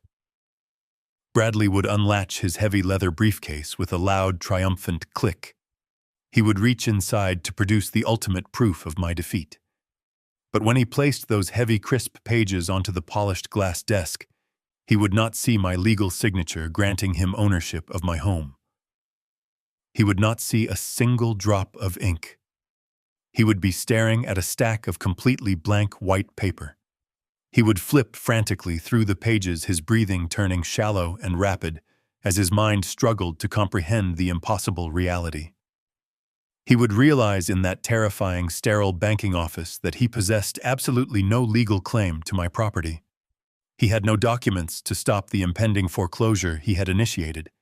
He had no leverage to force me out of my house. He had nothing but an empty briefcase and a massive $800,000 fraudulent debt hanging directly over his own head. I washed my ceramic coffee mug and dried it carefully with a clean towel. The initial phase of my counterstrike was officially in motion. Bradley would be entirely panicked, but his immense pride would prevent him from admitting defeat. He would desperately try to corner me again to force a new signature. He had already provided the perfect venue for our final confrontation. Friday night was only 2 days away. I was going to attend his lavish farewell dinner, and I was going to serve him a banquet of absolute ruin. The autumn wind had a bitter bite to it on Friday evening as I walked down my driveway and turned toward the massive wrought iron gates of the estate next door. I was dressed in a slightly oversized beige cardigan and worn corduroy trousers deliberately chosen to project the image of a frail, shrinking old man. I carried a small wooden cane I had dug out of my attic, leaning heavily on it with every step. I was walking into the lion den, but I was not walking in as prey.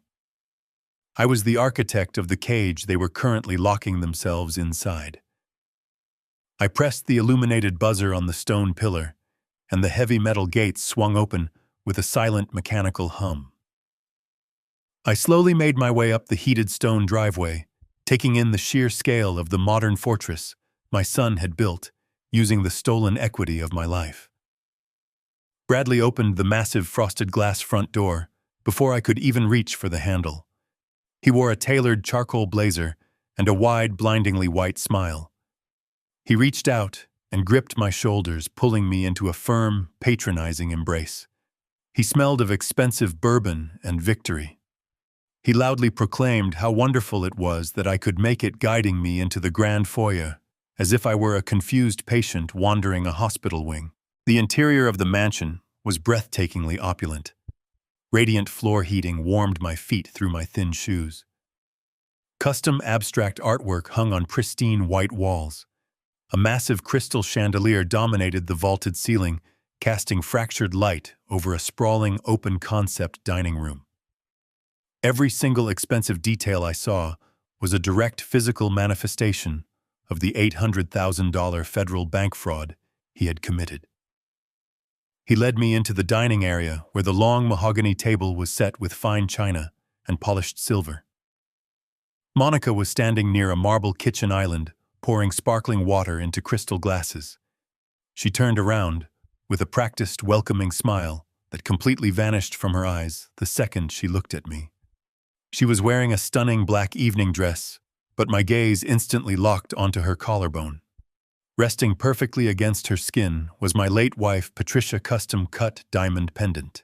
The sheer sociopathic audacity required to wear the stolen jewelry of a dead woman to a dinner hosted for the woman-grieving husband was genuinely staggering. She had completely abandoned any pretense of hiding her theft. She believed I was moving into a state-run facility on Monday morning, and that my memory was so thoroughly broken I would not even recognize the diamonds. I forced my hands to tremble slightly as I gripped my wooden cane, offering her a weak, grateful nod. Bradley pulled out a heavy dining chair and gently guided me into it, speaking in that slow, exaggerated tone reserved for toddlers and the dying. As I sat down, I noticed a third-place setting across the table. Bradley gestured toward the archway leading to the private study, announcing that they had invited a very special guest to join our family celebration. A man walked into the dining room holding a glass of scotch. He was roughly my son's age, wearing an expensive designer suit with a slick, arrogant posture. I instantly recognized his face from the investigative dossier Michael had handed me at the law firm. It was Gregory, the corrupt senior loan officer who had authorized the fraudulent commercial mortgage. Bradley introduced him smoothly as an old college friend and a brilliant financial consultant who had stopped by to celebrate their new home. The psychological cruelty of the setup was absolute perfection in their eyes. They had brought the bank insider directly to the dinner table to silently gloat over their shared triumph. Gregory stepped forward and offered a firm, confident handshake, his eyes roaming over my frail posture with thinly veiled amusement. He told me it was a genuine honor to finally meet the man who had paved the way for Bradley's incredible success. The double meaning in his words hung heavy in the air, an inside joke between thieves. I shook his hand, letting my grip feel weak and entirely lifeless. I looked up at him with wide, confused eyes, thanking him for being such a good friend to my boy. They took their seats around the table, pouring expensive wine and treating me to a masterclass in condescension. Monica cut my steak into small, manageable pieces, as if I lacked the motor skills to use a knife. Bradley spoke loudly about the wonderful amenities at the assisted living facility, ensuring Gregory knew exactly how effectively they had disposed of the primary obstacle. Gregory chuckled, taking a sip of his scotch, casually complimenting the structural integrity of the mansion and noting how easy it was to build a dream home when you have the right leverage. They were entirely drunk on their own perceived invincibility. They laughed and ate their expensive food, completely unaware that the heavy leather briefcase sitting in Bradley's home office was completely empty, and that the countdown to their total destruction was only minutes away from reaching zero. The main course was cleared away by unseen catering staff, replaced by delicate porcelain plates holding expensive desserts. The atmosphere around the mahogany table was suffocatingly triumphant. Bradley poured another round of vintage red wine, filling Gregory's glass to the brim before topping off his own. He then picked up a silver spoon and tapped it gently against the side of his crystal wine glass. The sharp, high, ringing sound cut through the low jazz music playing from the hidden speakers. Bradley stood up at the head of the table, buttoning his tailored charcoal blazer. He looked down at me with an expression of supreme manufactured benevolence. He raised his glass high in the air and announced that he wanted to propose a very special toast. He began speaking in a voice loud enough to ensure the catering staff in the kitchen could hear what a magnificent son he was. He spoke about my 40 years of grueling labor as a structural engineer, painting a tragic picture of a man whose mind and body had finally completely broken down under the weight of time. He looked at Gregory and Monica, his eyes shining with absolute arrogance, and stated that the greatest duty of a successful son is to step in when a father can no longer care for himself. He boldly claimed that he was incredibly proud to take the heavy, complicated burden of my property and my finances onto his own shoulders. He smiled right at me, a smile so devoid of actual human empathy, it was chilling, and drank to my new peaceful chapter of retirement at the assisted living facility.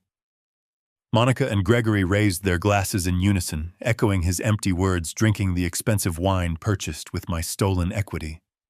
They lowered their glasses and looked at me, waiting for the frail old man to offer a tearful, pathetic murmur of gratitude. I looked at the three of them. I looked at the crystal glass of sparkling water resting near my plate. I did not reach for it. I did not offer a trembling smile. I slowly took the white linen napkin from my lap and folded it into a perfect, precise square, placing it deliberately on the polished mahogany table.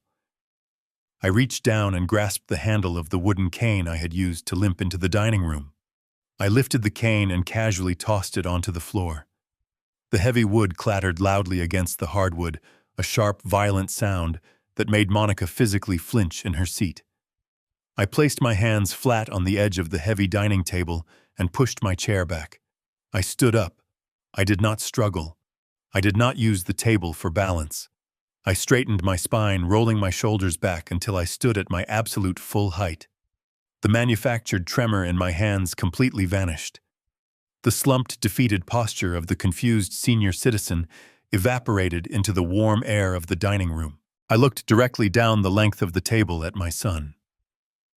When I finally spoke, the weak, stammering voice of the broken father was entirely gone. My voice rang out through the vaulted ceiling of the mansion with terrifying, absolute clarity. I projected the deep, commanding tone I had used for decades to order construction crews off unstable scaffolding. I told Bradley that his toast was a masterful performance, but his fundamental understanding of structural load-bearing was catastrophically flawed. I stated that a man cannot build a peaceful chapter of retirement when the foundation of the house next door is constructed entirely on 80,000 counts of federal wire fraud and premeditated grand larceny. The dining room plunged into an absolute deathly silence. The jazz music seemed to fade completely away. Bradley froze his wineglass, hovering inches from the table. The confident, arrogant color drained from his face so rapidly he looked physically ill. Gregory stopped chewing his dessert, his eyes darting frantically toward the front door as the raw legal terminology hit his ears. I did not raise my voice to a scream. I kept my tone perfectly level, surgical, and devastating. I looked directly at Gregory and congratulated him on his brilliant career as a senior loan officer, asking him hypothetically how a major banking institution might react when they discover an $800,000 commercial mortgage was approved using a forged signature and a fraudulent medical power of attorney. Monica let out a short, terrified gasp, her hand flying up to clutch the stolen diamond pendant resting against her collarbone. Bradley opened his mouth to speak, but his jaw simply worked silently up and down, completely, unable to form a single coherent word. The absolute certainty in my voice completely shattered the illusion of his victory. He realized in that agonizing moment that the frail, confused old man he thought he had successfully cornered had actually been watching his every single move. He realized I knew the exact dollar amount of the theft. He realized I knew the exact mechanism of the crime.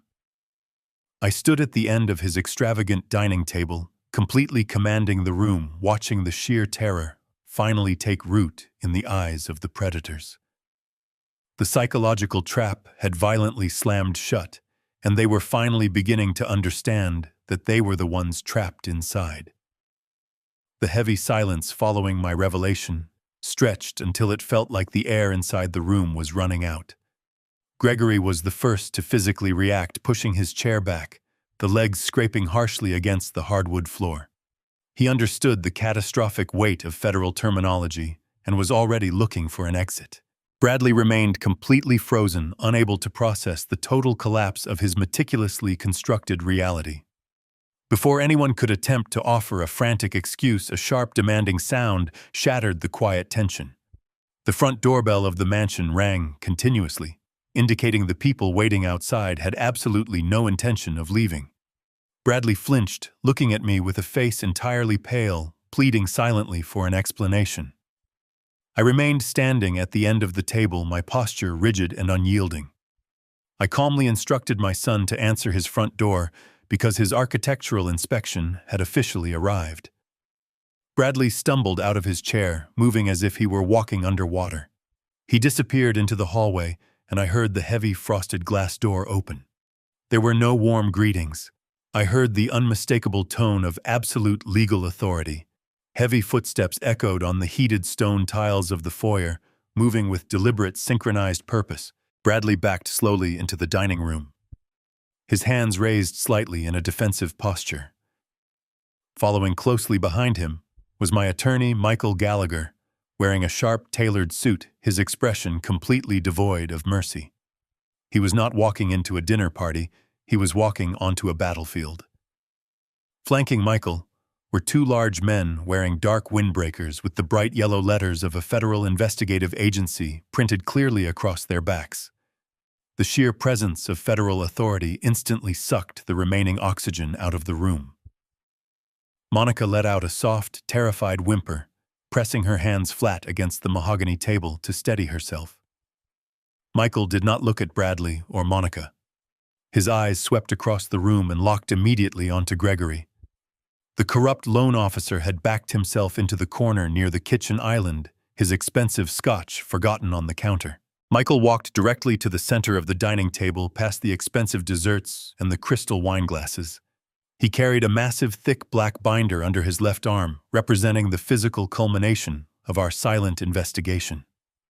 Michael lifted the heavy binder and dropped it squarely onto the polished mahogany wood. The loud, resounding thud echoed through the vaulted ceiling, striking the table with the finality of a judge gavel. He rested his hand flat on the black vinyl cover, looking directly at Bradley. Michael stated in a cold, clinical voice that the binder contained the complete forensic accounting of the holding company registered to Monica Sterling, including every bank transfer, every falsified loan application, and the undeniable proof of the forged medical power of attorney. The two federal agents moved systematically, spreading out to secure the exits of the dining room. One agent stood near the archway leading to the foyer, while the other positioned himself between Gregory and the sliding glass doors. They did not draw their weapons, but their calculated positioning communicated inescapable containment. Michael opened the thick binder and pulled out a crisp color photograph, sliding it across the smooth wood toward Gregory. It was a surveillance photo showing Gregory and Bradley meeting at a high-end restaurant just 2 days after the fraudulent mortgage was approved. Michael turned to the loan officer, stating that the federal prosecutor was extremely interested in his fraternity brotherhood with my son. He told Gregory that the banking institution had been fully notified of the voided trust deed an hour ago, and that federal auditors were currently freezing every single commercial account he had ever authorized. Gregory's face turned the color of wet ash, realizing his college friend had dragged him into a federal prison cell. Bradley finally found his voice, uttering a pathetic, trembling whisper. He frantically reached toward the edge of the table, grasping at the air, as if trying to catch his falling world. He stammered that this was all a massive clerical error that he could easily explain. He looked at the federal agents and then looked at me, begging me to tell them that I had given him permission. He claimed he had the physical proof in his home office, the very relinquishment forms I had signed just 2 days prior. He yelled that those papers would prove I had willingly surrendered the property and that I was simply a confused old man who had forgotten the agreement. He turned and practically lunged toward the hallway, desperate to retrieve his heavy leather briefcase. I watched him run, feeling a cold wave of profound anticipation. I knew exactly what he was going to find inside that briefcase, and I knew that the absolute worst moment of his life was only seconds away. While my son scrambled frantically down the long hallway toward his home office, Michael Gallagher turned his full, terrifying attention back to the cornered loan officer. The 2 federal agents stepped slightly closer, their imposing presence silently daring Gregory to make a sudden movement. Michael reached into the heavy black binder and pulled out a separate, remarkably thin folder. He tossed it casually onto the kitchen island, right next to Gregory and his half-finished glass of expensive scotch. The folder slid across the smooth marble, coming to rest inches from the trembling hands of the bank official. Michael did not raise his voice, but every single word cut through the dining room like a surgical scalpel. He informed Gregory that the document resting on the marble was a finalized federal indictment for multiple counts of aggravated wire fraud, commercial banking fraud, and elder financial exploitation. Michael explained that federal prosecutors were exceptionally motivated to make an example of banking officials who abused their institutional authority to target vulnerable senior citizens. However, Michael noted with a cold, calculated smile, the prosecutors were also highly pragmatic. He told Gregory that the first conspirator to formally confess and turn state evidence against the primary architect of the fraud usually received a significantly reduced sentence. Gregory stared at the indictment folder, his chest heaving as he struggled to pull oxygen into his lungs. The arrogant, slick financial consultant who had mocked me just an hour ago was completely gone. In his place stood a broken, terrified man looking at decades behind bars. He looked at the federal agents, then looked at Michael, and eagerly nodded his head. Loyalty between thieves is an illusion that instantly vaporizes the moment the prison doors swing open. Gregory practically threw himself at the mercy of the agents, immediately muttering that Bradley had orchestrated the entire scheme and that he was willing to testify to absolutely everything. Just as Gregory surrendered his entire future, the sound of frantic footsteps echoed from the hallway. Bradley practically sprinted back into the dining room, his face flushed with a desperate manic energy. He clutched the heavy leather briefcase to his chest, wielding it like a physical shield against the nightmare unfolding inside his home. He slammed the briefcase down onto the polished mahogany dining table directly next to Michael and his mountain of evidence. He glared at my attorney, breathing heavily, completely ignoring the fact that his college fraternity brother had just agreed to send him to federal prison. Bradley declared in a loud, shaking voice that my legal threats were entirely meaningless. He proudly announced to the federal agents that I had willingly signed away every single legal right to my property 2 days ago. He claimed he possessed the finalized quitclaim deeds and the voluntary relinquishment contracts completely notarized and legally binding. He looked down at me with a mixture of pure hatred and triumphant relief, believing he held the ultimate trump card. He snapped the brass locks of the briefcase open with a loud, resounding click. He reached inside and violently yanked out the thick stack of premium heavyweight paper. He held the documents up for the entire room to see, his eyes wide with a crazed, desperate victory. He demanded that Michael examine the signatures at the bottom of the pages. Michael did not move. He simply stood there, his hands resting on the table, watching my son with an expression of profound, chilling pity. Bradley frowned, confused by the lack of reaction from the brilliant corporate lawyer. He slowly lowered the documents and finally looked down at the pages he was holding. I watched the exact moment his entire reality fractured into a million irreparable pieces. His eyes darted frantically across the bottom of the first page, searching for the dark blue ink of my signature. There was nothing there. The signature line was completely empty. He ripped the top page away, staring at the second page. It was entirely blank. He frantically shuffled through the entire stack, turning the thick sheets over his hands. Shaking so violently, he dropped several pages onto the mahogany table. The thermal vanishing ink had performed its chemical duty perfectly. The warm climate-controlled air of his luxury mansion had completely eradicated every single molecular trace of the blue pigment. He was holding 40 pages of absolutely pristine, untouched white paper. Bradley let out a sound that was half gasp and half sob. He dropped the remaining papers, stumbling backward, until his spine hit the edge of the marble wall. He looked at his empty hands, completely unable to comprehend the impossible magic trick that had just destroyed his life.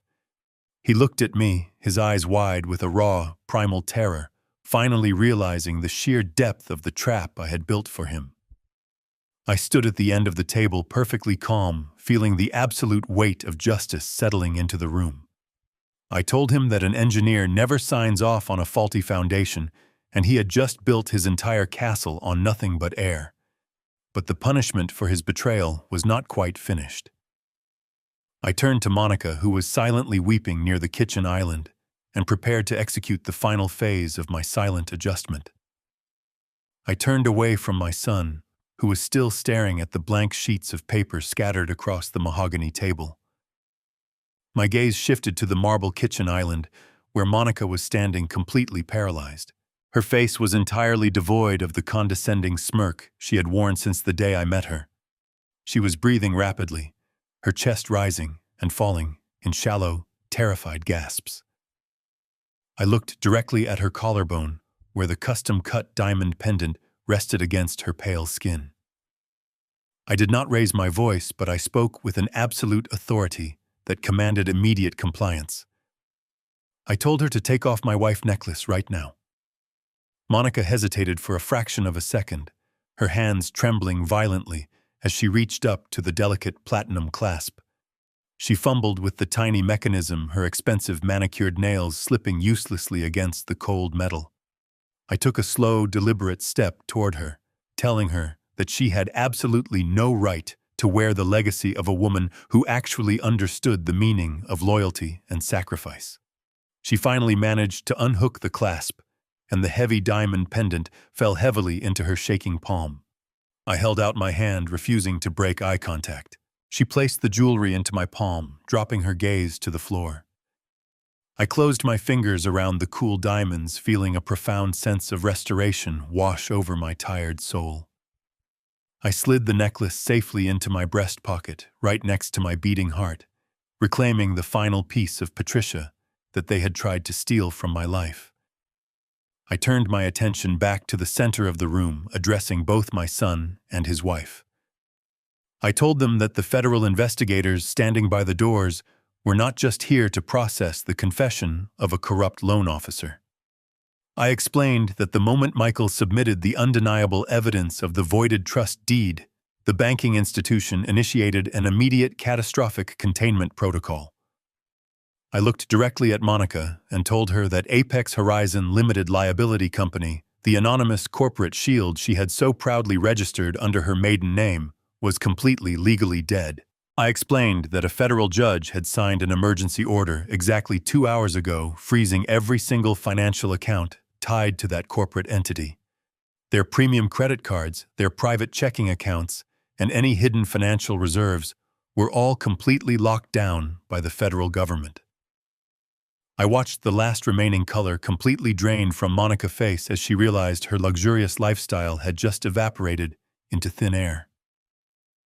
I told her that she could not even purchase a single tank of gas tomorrow morning, let alone maintain the exorbitant monthly overhead of a sprawling luxury estate. Bradley finally found his voice asking me in a broken, pathetic whisper what was going to happen to his beautiful home. The sheer blinding ignorance of his question highlighted exactly how little he understood about the consequences of his own actions. I looked at my son leaning heavily against the pristine marble wall and told him that he did not actually own a home. I decided to explain the basic principles of structural engineering to him one final time using a language he could no longer ignore. I told him that when a massive building is constructed on a foundation of completely fraudulent capital, the entire physical structure is legally classified as stolen property. The $800,000 he secretly extracted from my home equity was the singular reason this opulent mansion even existed in the first place. Because the original commercial mortgage was entirely voided due to the strict rules of my irrevocable family trust, the bank had unknowingly funded a massive criminal enterprise. I explained that federal authorities do not simply ask politely for stolen money to be returned. They aggressively seize the physical assets purchased with those illicit funds.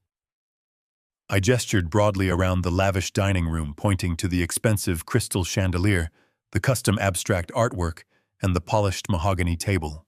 I told him that the government was officially seizing the entire estate under severe federal asset forfeiture laws. I explained that by Monday morning, armed federal marshals would arrive to change the locks on his massive frosted glass front doors and physically tag every single piece of luxury furniture as state evidence.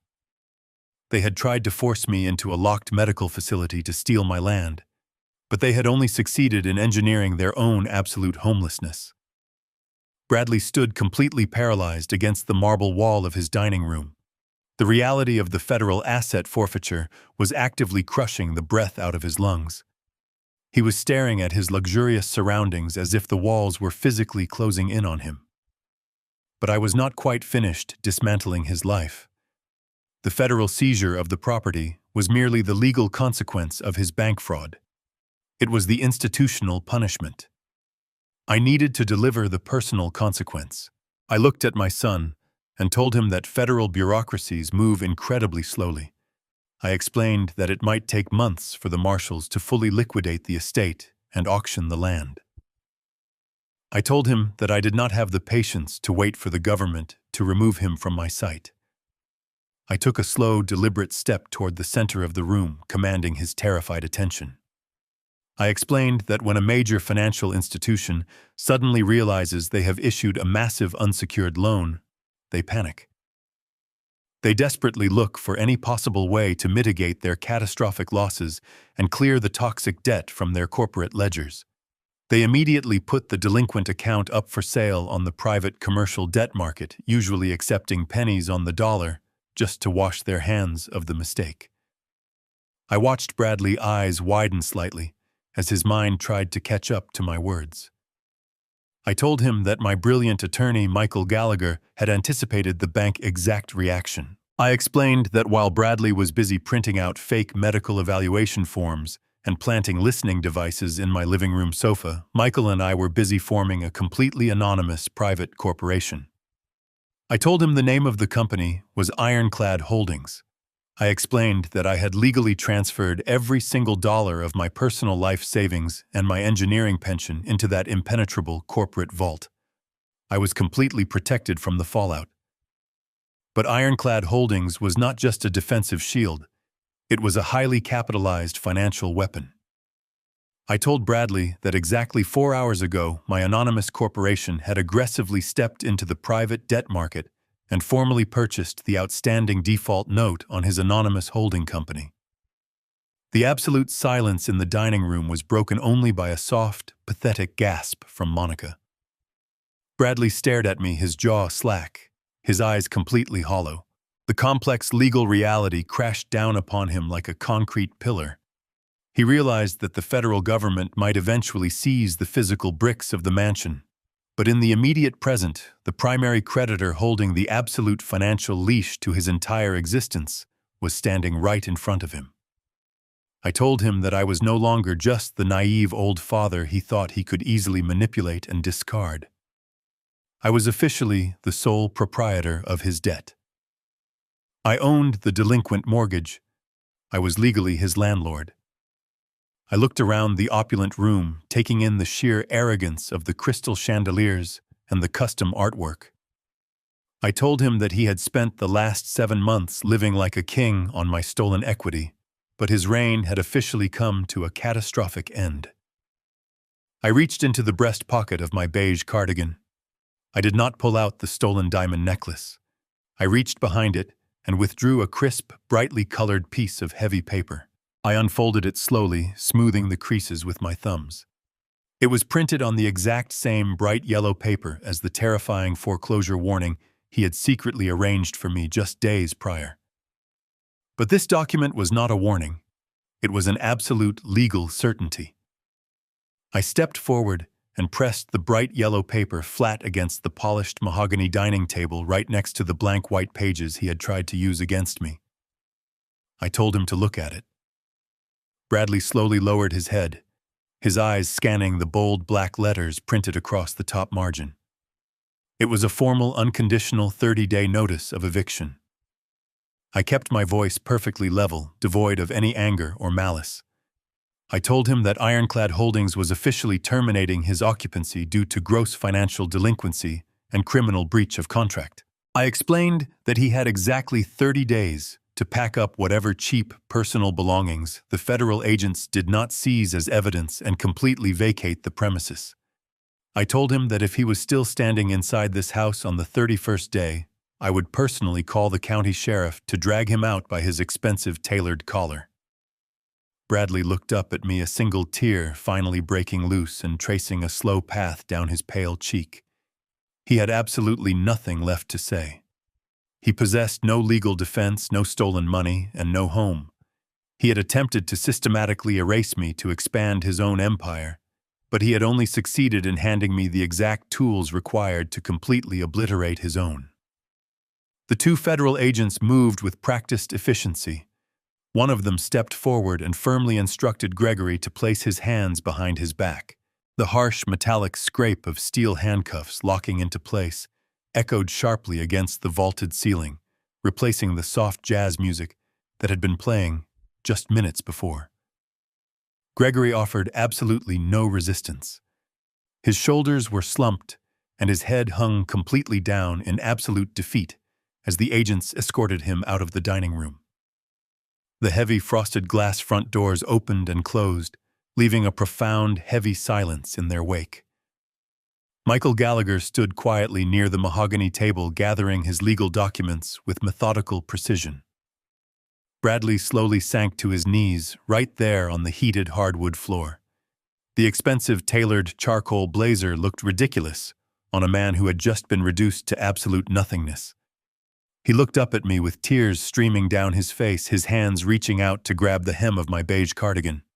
He began to beg. He sobbed uncontrollably, claiming that the pressure to provide a luxurious life for Monica had driven him to make terrible, desperate choices.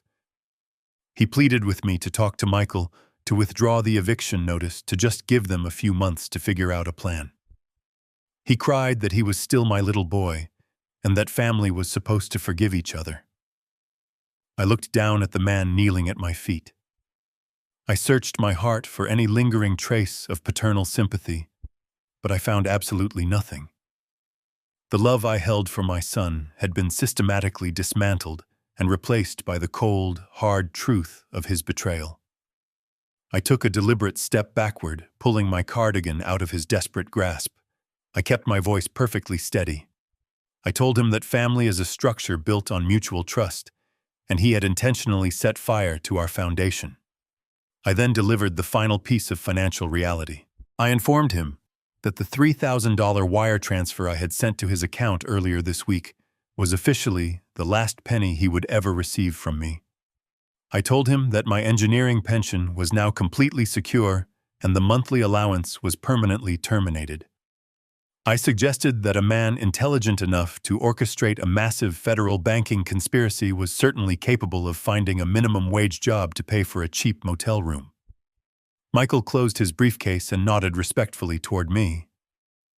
We turned our backs on my son and his weeping wife, walking out of the opulent dining room and leaving them alone in the stolen mansion they were about to lose. I walked down the heated stone driveway, leaning slightly on my wooden cane, feeling lighter than I had in years. The following morning, I woke up exactly at dawn. I brewed a pot of strong black coffee, filling my favorite ceramic mug. I put on my worn flannel shirt and walked out onto my modest wooden porch. The autumn air was crisp and clean, completely clearing my lungs. I sat down in my restored rocking chair and looked across the frost-covered lawn. The massive modern estate next door stood completely silent and dark in the early morning light. There were no caterers, no luxury vehicles, and no arrogant parties. It was nothing more than an empty monument to greed waiting to be dismantled by the authorities. I took a slow sip of my warm coffee, feeling the solid, sturdy wood of my own porch beneath my feet. I looked up at the pale morning sky, knowing that Patricia was looking down on me with pride. I had protected the home we built together. I had confronted the ultimate structural failure, and I had reinforced my own life against the collapse. I sat alone in the quiet morning, finally safe, finally secure, and for the first time in 5 years, completely at peace. Thank you for listening to my story. If you found my journey inspiring, please let me know your thoughts in the comments below. Do not forget to like and subscribe for more stories of people standing up for their dignity. I learned from this entire ordeal that true family is not simply a matter of shared blood or biological obligation. It is a complex structure built entirely on mutual respect, genuine honesty, and unwavering loyalty. When someone you love repeatedly treats your sacrifices as a weakness to be exploited, you must have the profound courage to walk away and protect your own peace. A foundation built on deception will inevitably collapse under the weight of its own lies. We must never allow the fear of loneliness to force us into tolerating abuse, because our personal dignity is the most valuable asset we will ever possess. If you have ever had to rebuild your life after a painful betrayal from those closest to you, please share your story in the comments below and subscribe to the channel for more powerful journeys of justice.